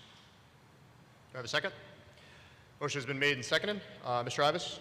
Thank you, Mr. Moderator. Very briefly, this is to continue our exploration program. As you heard earlier tonight, we have a problem with PFAs. Right now, our deepest well is about 60 feet deep. We're going probably 5 times that depth to try to find clean water, clean, available water that doesn't have any PFAs in it, and that is also of sufficient quantity for the town. Right now, we have plenty of water for our people. We do not have plenty of water for our wells. And I'll stop right there. Advisory Board? Advisory Board unanimously recommends. Any further discussion on Article 41? Hearing none, we'll move to a vote. This requires a majority vote to pass. All those in favor, please say aye. All those opposed, please say no. The motion is passed unanimously. We now move to Article 42. Mr. Smelly. Pete Smelly, High Street, Clerk of the Select Board. I move that the town vote to authorize the Select Board to transfer care, custody, and control of a certain parcel of land situated on Lincoln Street consisting of approximately 8.3 acres of land in a deed recorded at the Plymouth County Registry of Deeds in Book 50061, page 282, depicted on a plan dated January 5th, 2020, on file with the town clerk from the Board of Selectmen Select Board as deeded to the Conservation Commission to be held for conservation, passive recreation, and/or historic preservation purposes in perpetuity, and to authorize the Select Board to execute the appropriate documents in a form approved by Town Council to transfer said land to the care and custody of the Conservation Commission or take any other action thereto. Do I hear a second? There you go. Do I hear a second? Thank you. The motion has been made and seconded. Mr. Smelly? Yes, the Select Board has brought forth this article to give the residents another option to formally consider for the remaining 8.3 acres of this property. You may recall several years ago the town purchased Whitingfields and Carlton property and elected to move the vast majority of it into conservation. At the time, an amendment from the floor was considered to add this 8.3 acres and move it to conservation with the remaining 110 plus. It failed to pass at that time by a point or two, leaving it in the hands of the Select Board to consider other options. During the past 2 town meetings, there have been articles to move this parcel to Community Housing Trust for a housing project. Both have failed to pass, the first in a close vote and the most recent in a landslide opposition. Given the change in tone and tenor in the town, believe it or not, it was appropriate to give the residents a chance to consider the only other viable alternative and move it into conservation with the remainder of the property, as neither recreation or water are interested in it. The main point in opposition you're likely to hear are that we need to keep this parcel available for housing since we're well below the 10% affordable threshold. However, at best, we could pick up 1 year of safe harbor, but still not reach the 10%, even though the likelihood of such project passing a future town meeting is slim. And at worst, we pick up a few affordable units and get no safe harbor.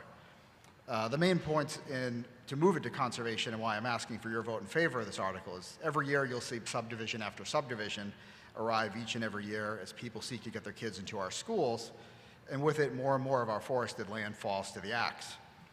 Because we lose more and more open space each year, I'd urge you to fully preserve one of the most iconic parcels in all of Norwell, and any few units we might possibly add on these 8.3 acres will not stop any 40B project now proposed or in the near horizon.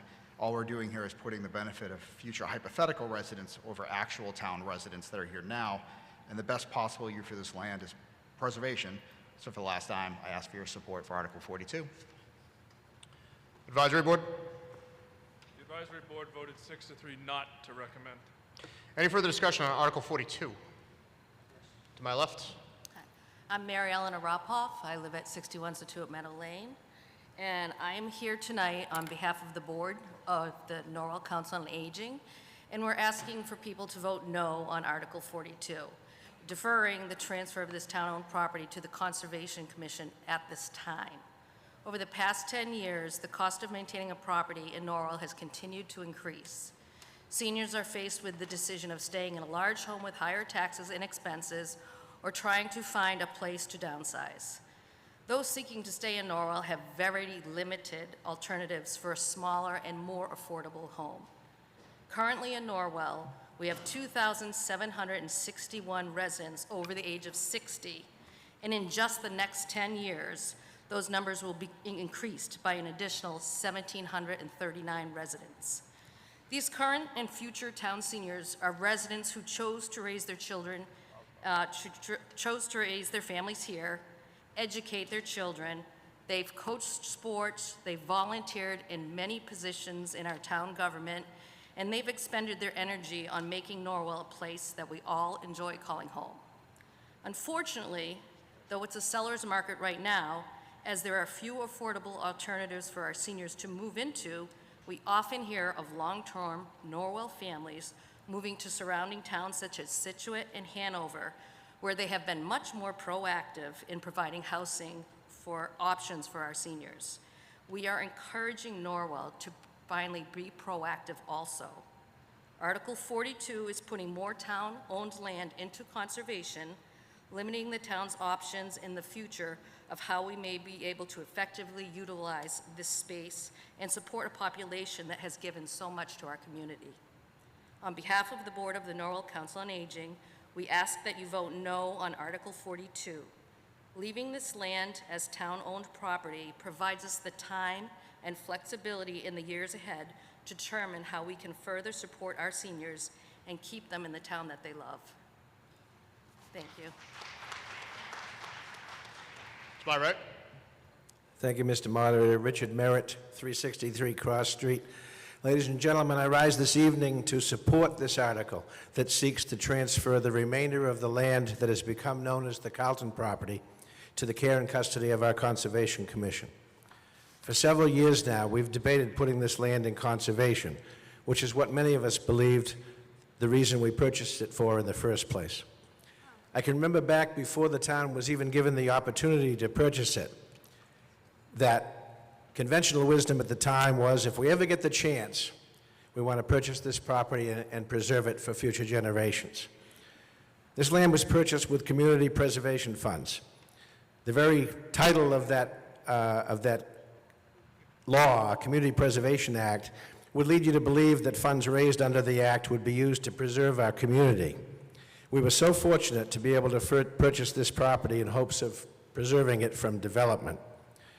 There are some members in the community that wish to use this parcel for housing. Think of that for a minute. We as a town purchased the property to prevent it from being developed. So I don't understand why we would purchase the property to prevent it from being developed, only to turn around and recommend that we develop it later on. No one I know, and I've lived in town my whole life, no one I know has ever regretted saving key parcels of open space for future generations. And this is one of those key parcels.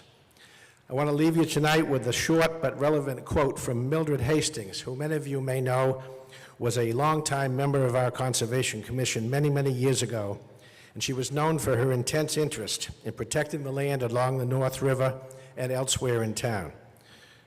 Ms. Hastings said, "Let's save what we have control over." And this was nearly 100 years ago, and her words are never more true than they were today. So I say, let's save this 8.3 acres and preserve it forever with the rest of the property. Don't be on the wrong side of history with this one. Please vote yes to approve the article.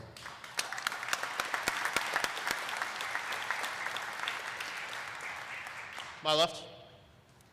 Caitlin White, 59 Lincoln Street. Tonight, I encourage you to vote yes on Article 42. To echo Rick's comments, the parcel was purchased in 2018 and the main goal was to preserve and protect the land as open space. The town has voted the last 2 years to reject the housing proposals brought forth by the CHT due to the uncertainty of the plans as well as the unpalatable proposal to overdevelop the parcel with 24 rental units and a massive parking lot. A yes vote tonight is not a vote against affordable housing or any other,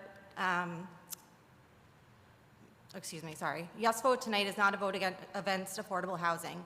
A yes vote will protect this beautiful parcel as the open space that it was intended to be. Tonight, we have the opportunity to protect the last stretch of undeveloped and forested land on Lincoln Street between Main Street and Mount Blue, and to save what Norwell has deemed a scenic road. Think about that, the last stretch of undeveloped land. Oh, is she okay? Of undeveloped land between Main Street and Mount Blue. Please do not risk the overdevelopment of this parcel with the unknown needs of the future and the uncertainties of the decisions of future leadership. The advisory board has stated in the warrant that the transfer of this property to conservation unfairly protects the Lincoln Street neighborhood. Does that mean that every Norwell neighborhood or street that borders properties that the town has moved to conservation is also unfairly protected? Specifically in relation to the entire Carlton property, does that mean that the Main Street, Central Street, Troutbrook Lane, and Homestead Farm Drive neighborhoods have all been unfairly protected? Quite frankly, singling out and demonizing one neighborhood that borders conservation property is mean-spirited, unfair, and just not logical.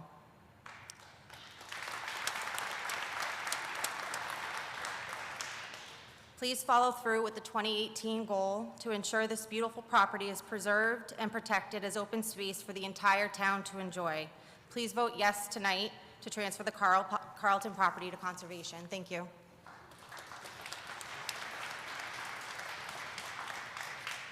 To the right. Eileen Corbett, 41 Hemlock Drive, and I would just like to put into the record one major concern with this property, and I think the folks from the school department will love that I'll say this for one last time. That intersection on Lincoln Street is extremely dangerous. We had another accident just Wednesday with a young driver, airbags deployed. This is not the right spot to put a housing in. It is dangerous, and we can't allow our young drivers to be sacrificed for housing.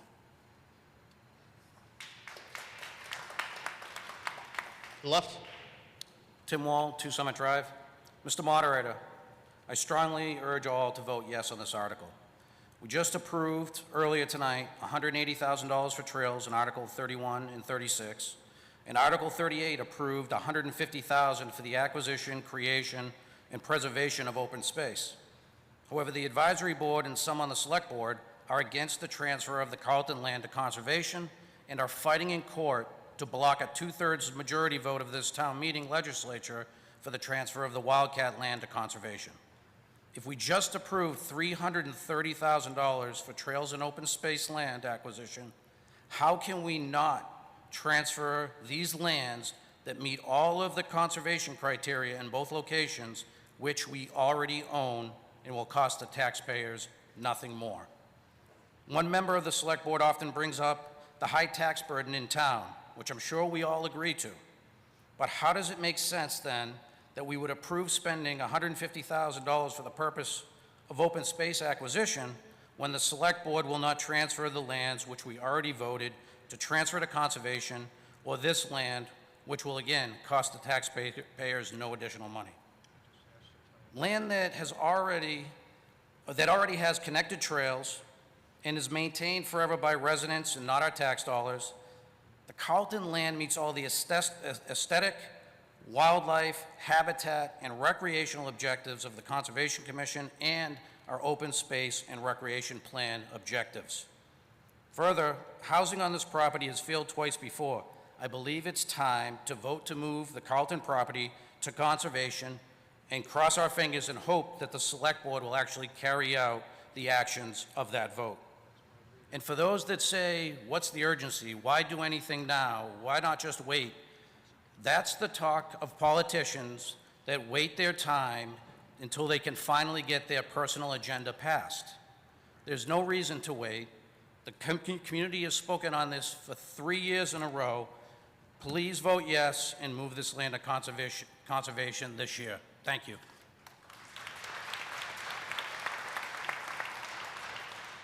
To my right. Thank you, Mr. Moderator. My name is Kara Hamilton, 31 John Neal Drive. I'm the Vice Chair of the Community Housing Trust. So given that this land was purchased with CPA money, housing is a natural consideration. It's one of the 3 CPA uses. At the 2020 town meeting, as was already stated, we did put forward an article to designate for housing. And at that town meeting, we heard 2 main things. One was that the residents wanted to see a plan, and the second thing was that we wanted to the town wanted to be defended against hostile 40Bs. The CHT got to work accordingly the next year, and at the 2021 town meeting, we proposed 20 units, which is the minimum for safe harbor. What we learned was that safe harbor-sized projects are not tenable for the town. But that said, it makes me disappointed that affordable housing on any scale is the casualty of the 40B specter over and over again. It doesn't have to be that way. I think we've made it a practice of using conservation to block and preempt housing, but I think that we often lose sight of the fact that one unit of housing is a home for somebody. Housing affordability, just look around, is running away from us. Everything new built in town is over 4,000 square feet, over $1 million. And unless local government acts, housing will continue to escape the grasp of working families and seniors. So I urge you to vote no on this article. Thank you.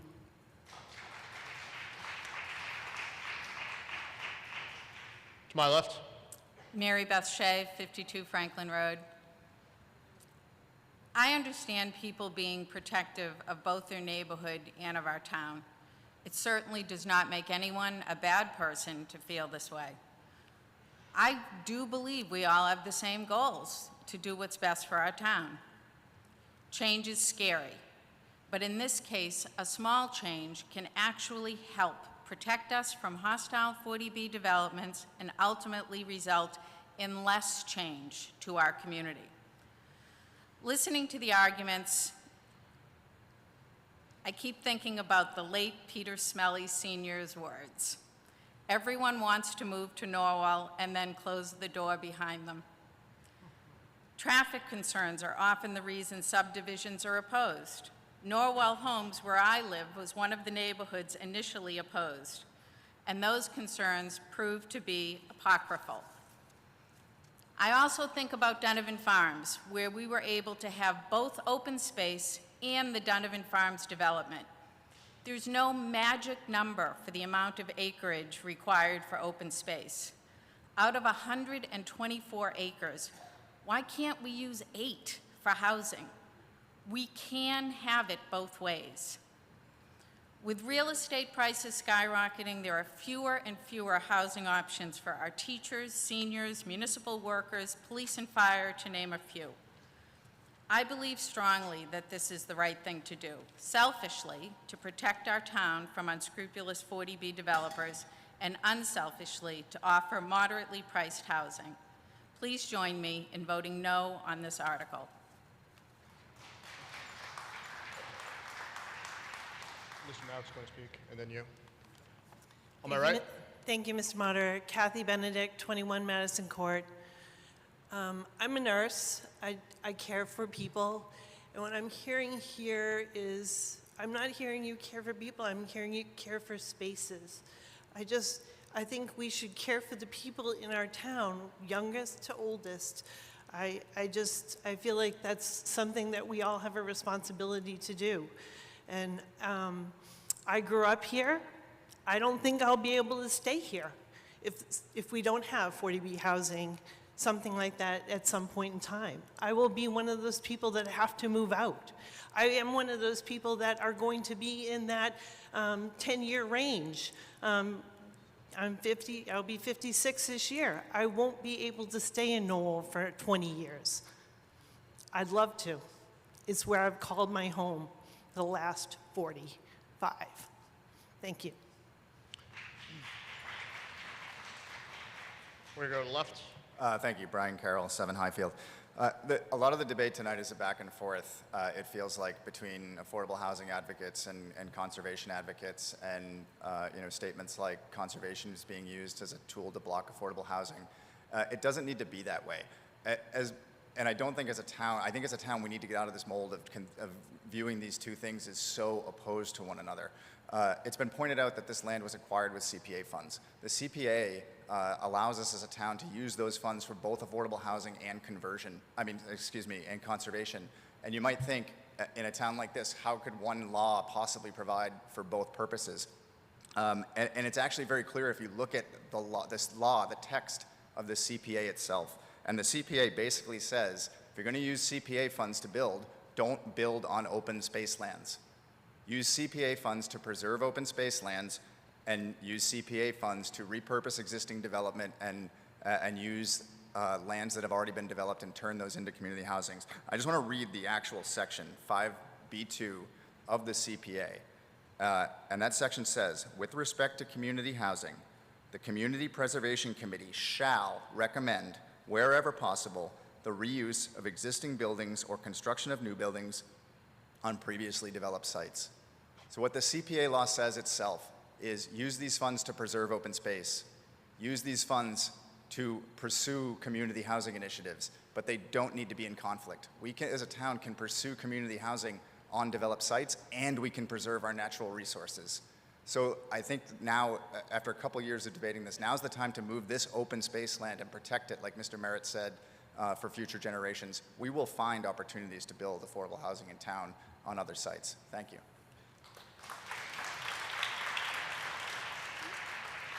To my direct left. Pete Smelly, High Street.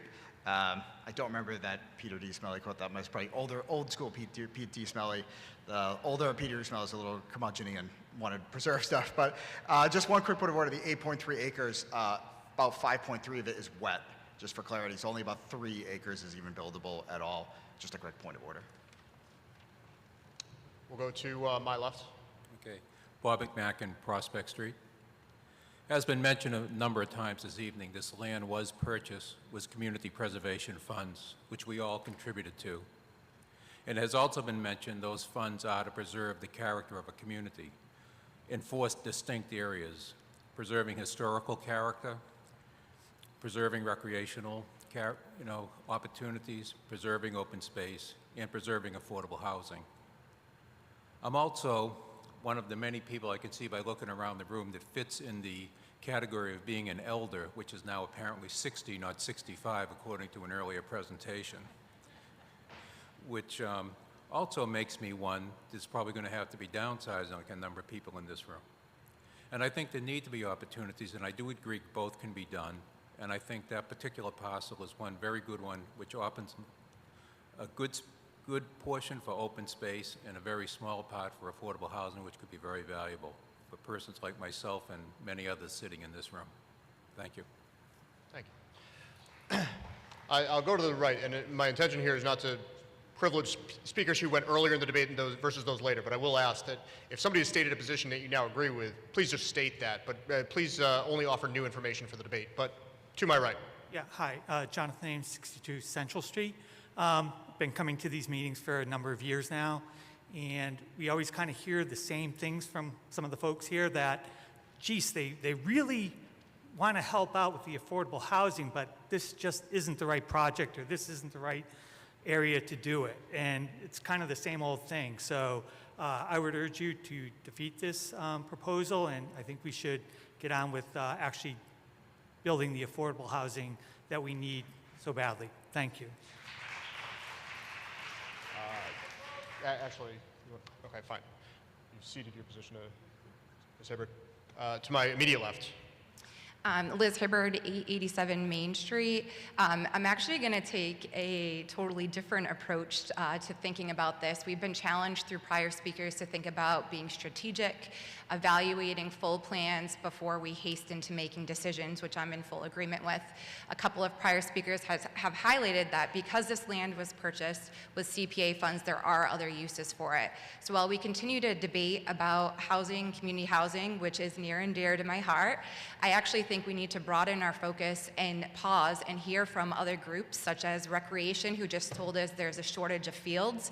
Could this be a spot where fields could be developed? Do we need a playground? You can use CPA funds to develop a dog park. So my point in this is that we don't have a full strategic plan. We haven't come up with a solution to housing. We haven't come up with a solution for other options that are out there that are allowable. So these 8.3 acres, of which only 3 are buildable, will remain unused. Town meeting has spoken, and we have continued to work towards coming up with strategies. Town meeting will again have the opportunity to speak, whether that's a dog park or whether that's one Habitat for Humanity home creating a home for one family in our town. So I challenge people to broaden their view of the use for this land and allow this community to come together and figure out what is needed today or in 10 years or 20 years, because this land will not be touched until this body votes to support whatever goes there. Thank you. To my left. Heather Hanley, 40 Jordan Lane.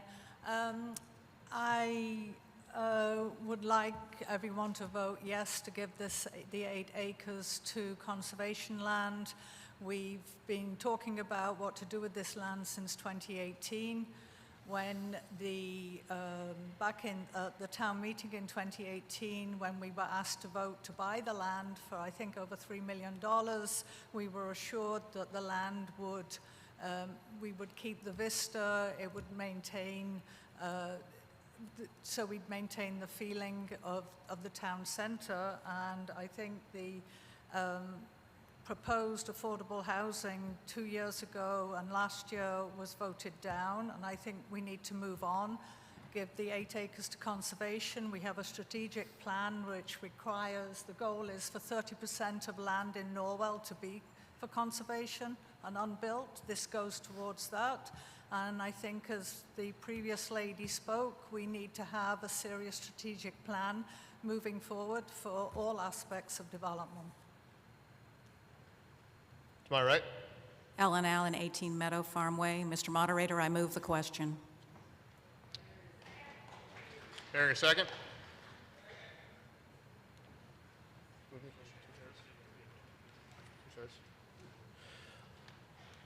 With the pending motion to move the question, that's to end debate. So this isn't actually a vote on the Article 42 as stated, but simply to end debate and have a vote on it. So this vote requires a 2/3 majority. All those in favor of ending debate and moving the questions, please say aye. Aye. All those opposed, please say no. The motion is passed.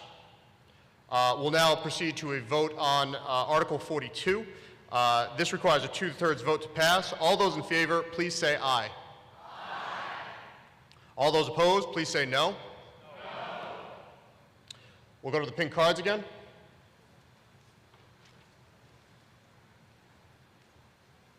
We'll again have a standing vote so I can have a visual of the numbers on a 2/3 vote. Once again, all those in favor, please raise their cards for aye.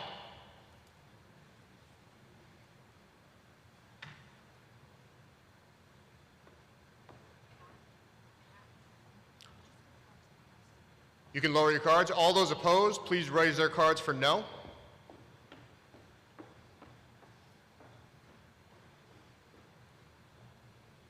The motion passes.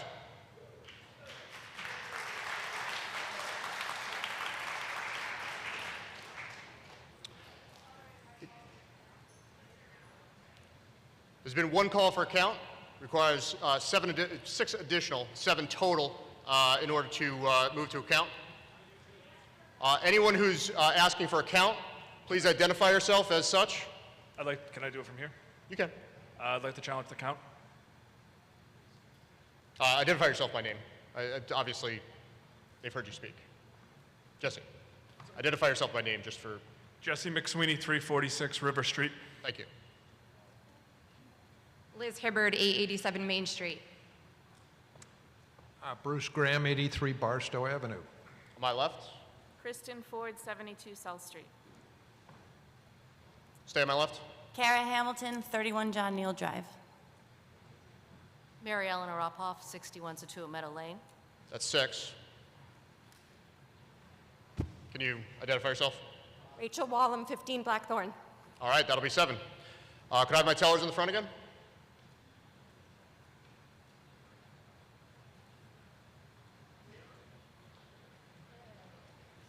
So we'll handle this exactly the way we did the last time. Once the tellers get in position, I'll call the ayes. Please keep your pink card raised, and they'll go through and do the count. All right, so same territories, every good? All right.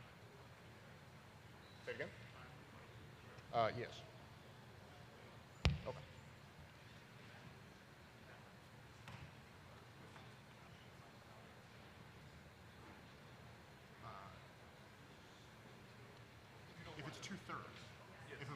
majority, I don't. I think it's 2/3. Right. I'll think about it. All right. The tellers are in position. All those in favor of Article 42, please raise their pink cards to indicate aye.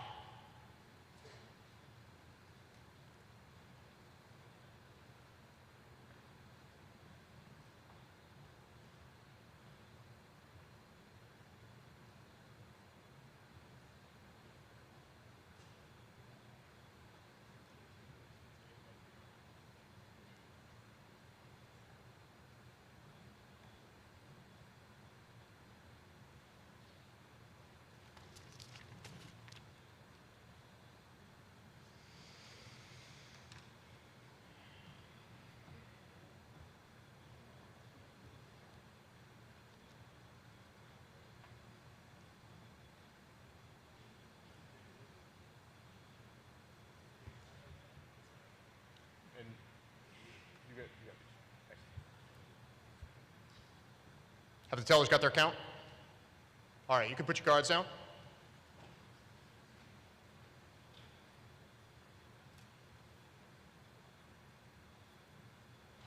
All right, all those opposed, please raise their cards to indicate no.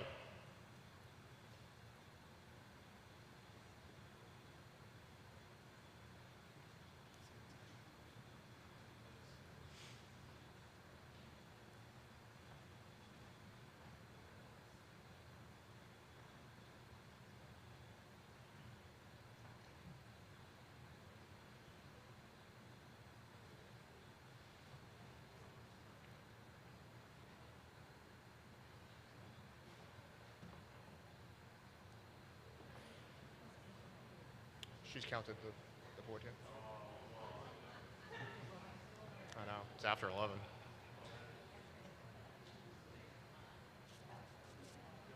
Do we have an emergency breaker? You can put your cards down.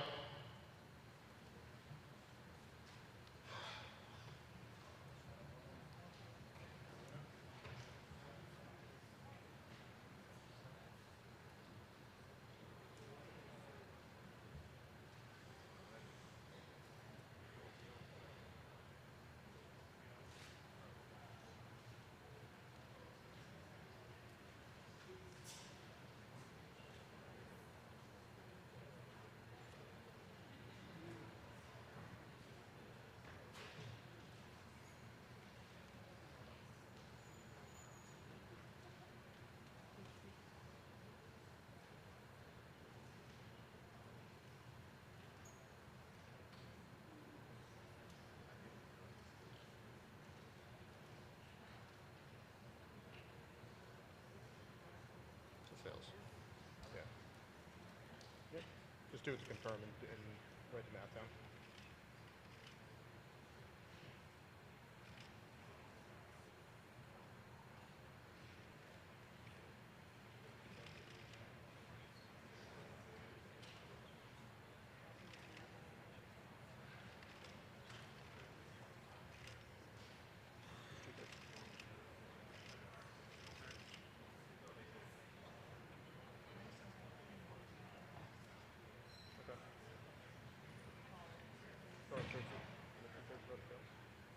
Two-thirds vote fails.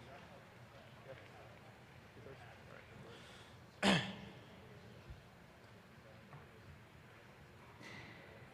Yeah. It did not. All right. All right, ladies and gentlemen, after the count, it did not reach the required 2/3 to pass. The motion fails.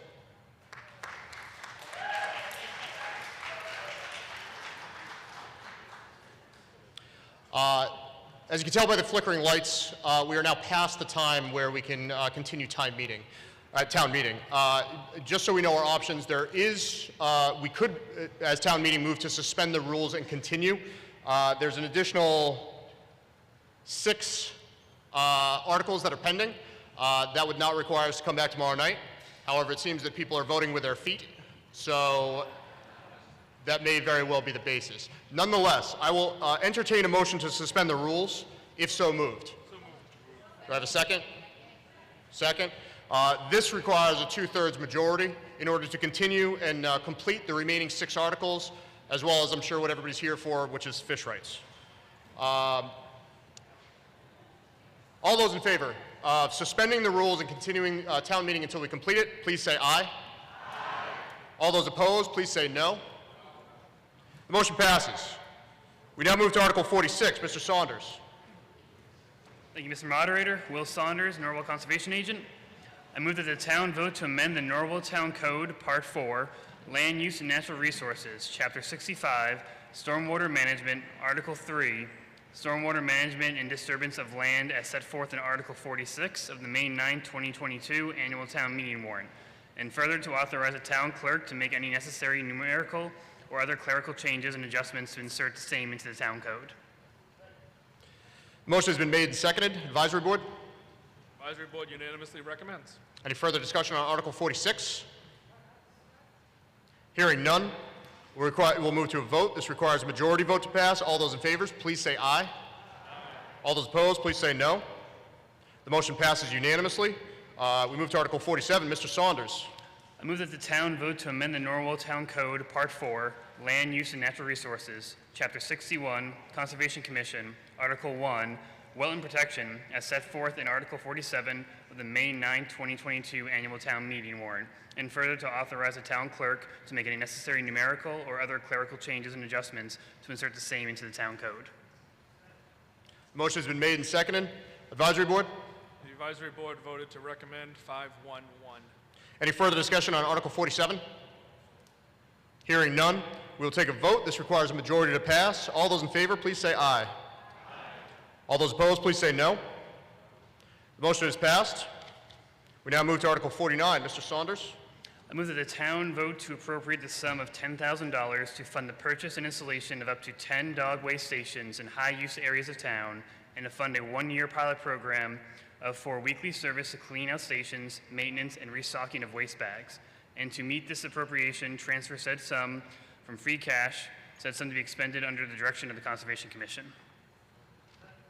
Motion has been made and seconded. Advisory Board. The Advisory Board voted to recommend 7-1. Any further discussion on Article 49? I'm sorry, sir. Are you standing to be heard, or? Thank you. Hearing none, we'll take a vote. This requires a majority to pass. All those in favor, please say aye. Aye. All those opposed, please say no. The motion is passed. Move to Article 50. Mr. Saunders. I move that the town vote to appropriate the sum of $100,000 for the purpose of acquiring, maintaining, improving, protecting, or otherwise conserving and properly utilizing open spaces pursuant to General Law, Chapter 40, Section 8C, and to meet said appropriation, transfer the sum of $100,000 from free cash, said sum to be expended under the direction of the Conservation Commission. Motion has been made and seconded. Advisory Board. Advisory Board voted 5-3 to support. Any further discussion on Article 50? Yes. To my left. Ellen Allen, 18 Meadow Farm Way.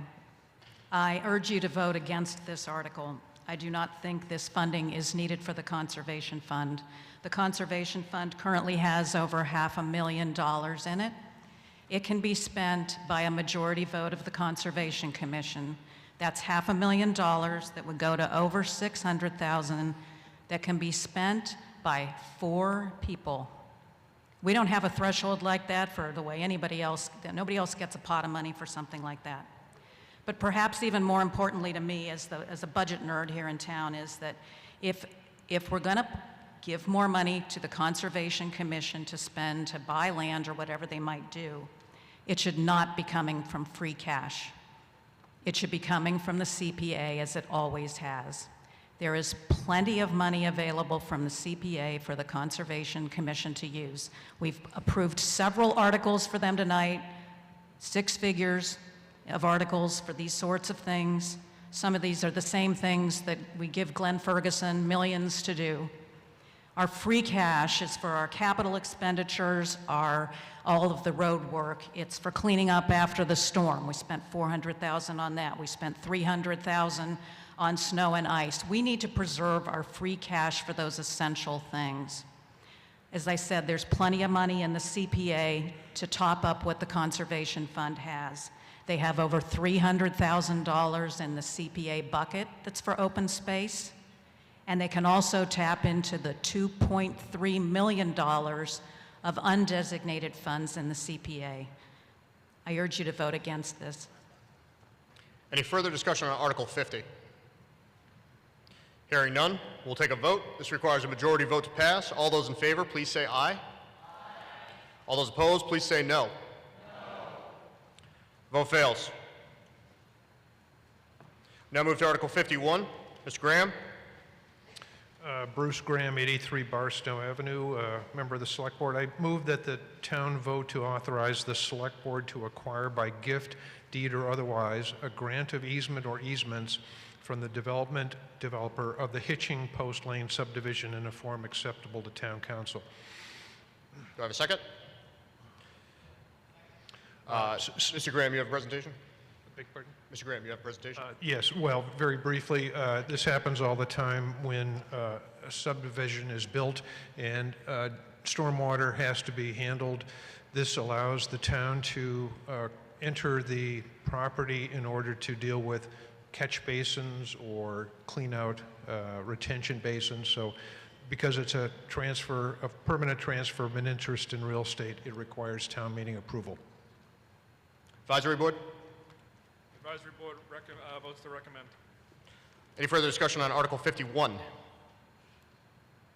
Hearing none, we'll proceed to a vote. This requires a majority vote to pass. All those in favor, please say aye. Aye.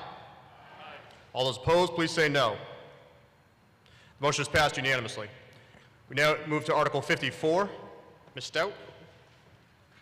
Jane Stout, 211 River Street. I move that the town vote to add or retitle and reclassify the personnel bylaw and personnel contract positions shown in the chart contained in Article 54 of the May 9, 2022 annual town meeting warrant, effective July 1st, 2022. Motion has been moved and seconded. Ms. Stout. All the requests for new classifications or changes to job titles or upgrades were reviewed by the Personnel Board. We utilized a comprehensive evaluation tool to review the proposed changes to the duties, responsibilities, and the required level of knowledge and skill necessary to perform the essential functions of each position. Based upon our assessments, we determined the modifications to positions listed in Article 54 of the town warrant were supported and recommended. Advisory Board. The Advisory Board recommends this article. Any further discussion on Article 54? Hearing none, we'll proceed to a vote. This requires a majority vote to pass. All those in favor, please say aye. Aye. All those opposed, please say no. Motion is passed unanimously. Congratulations, all. We've made it to fish rights.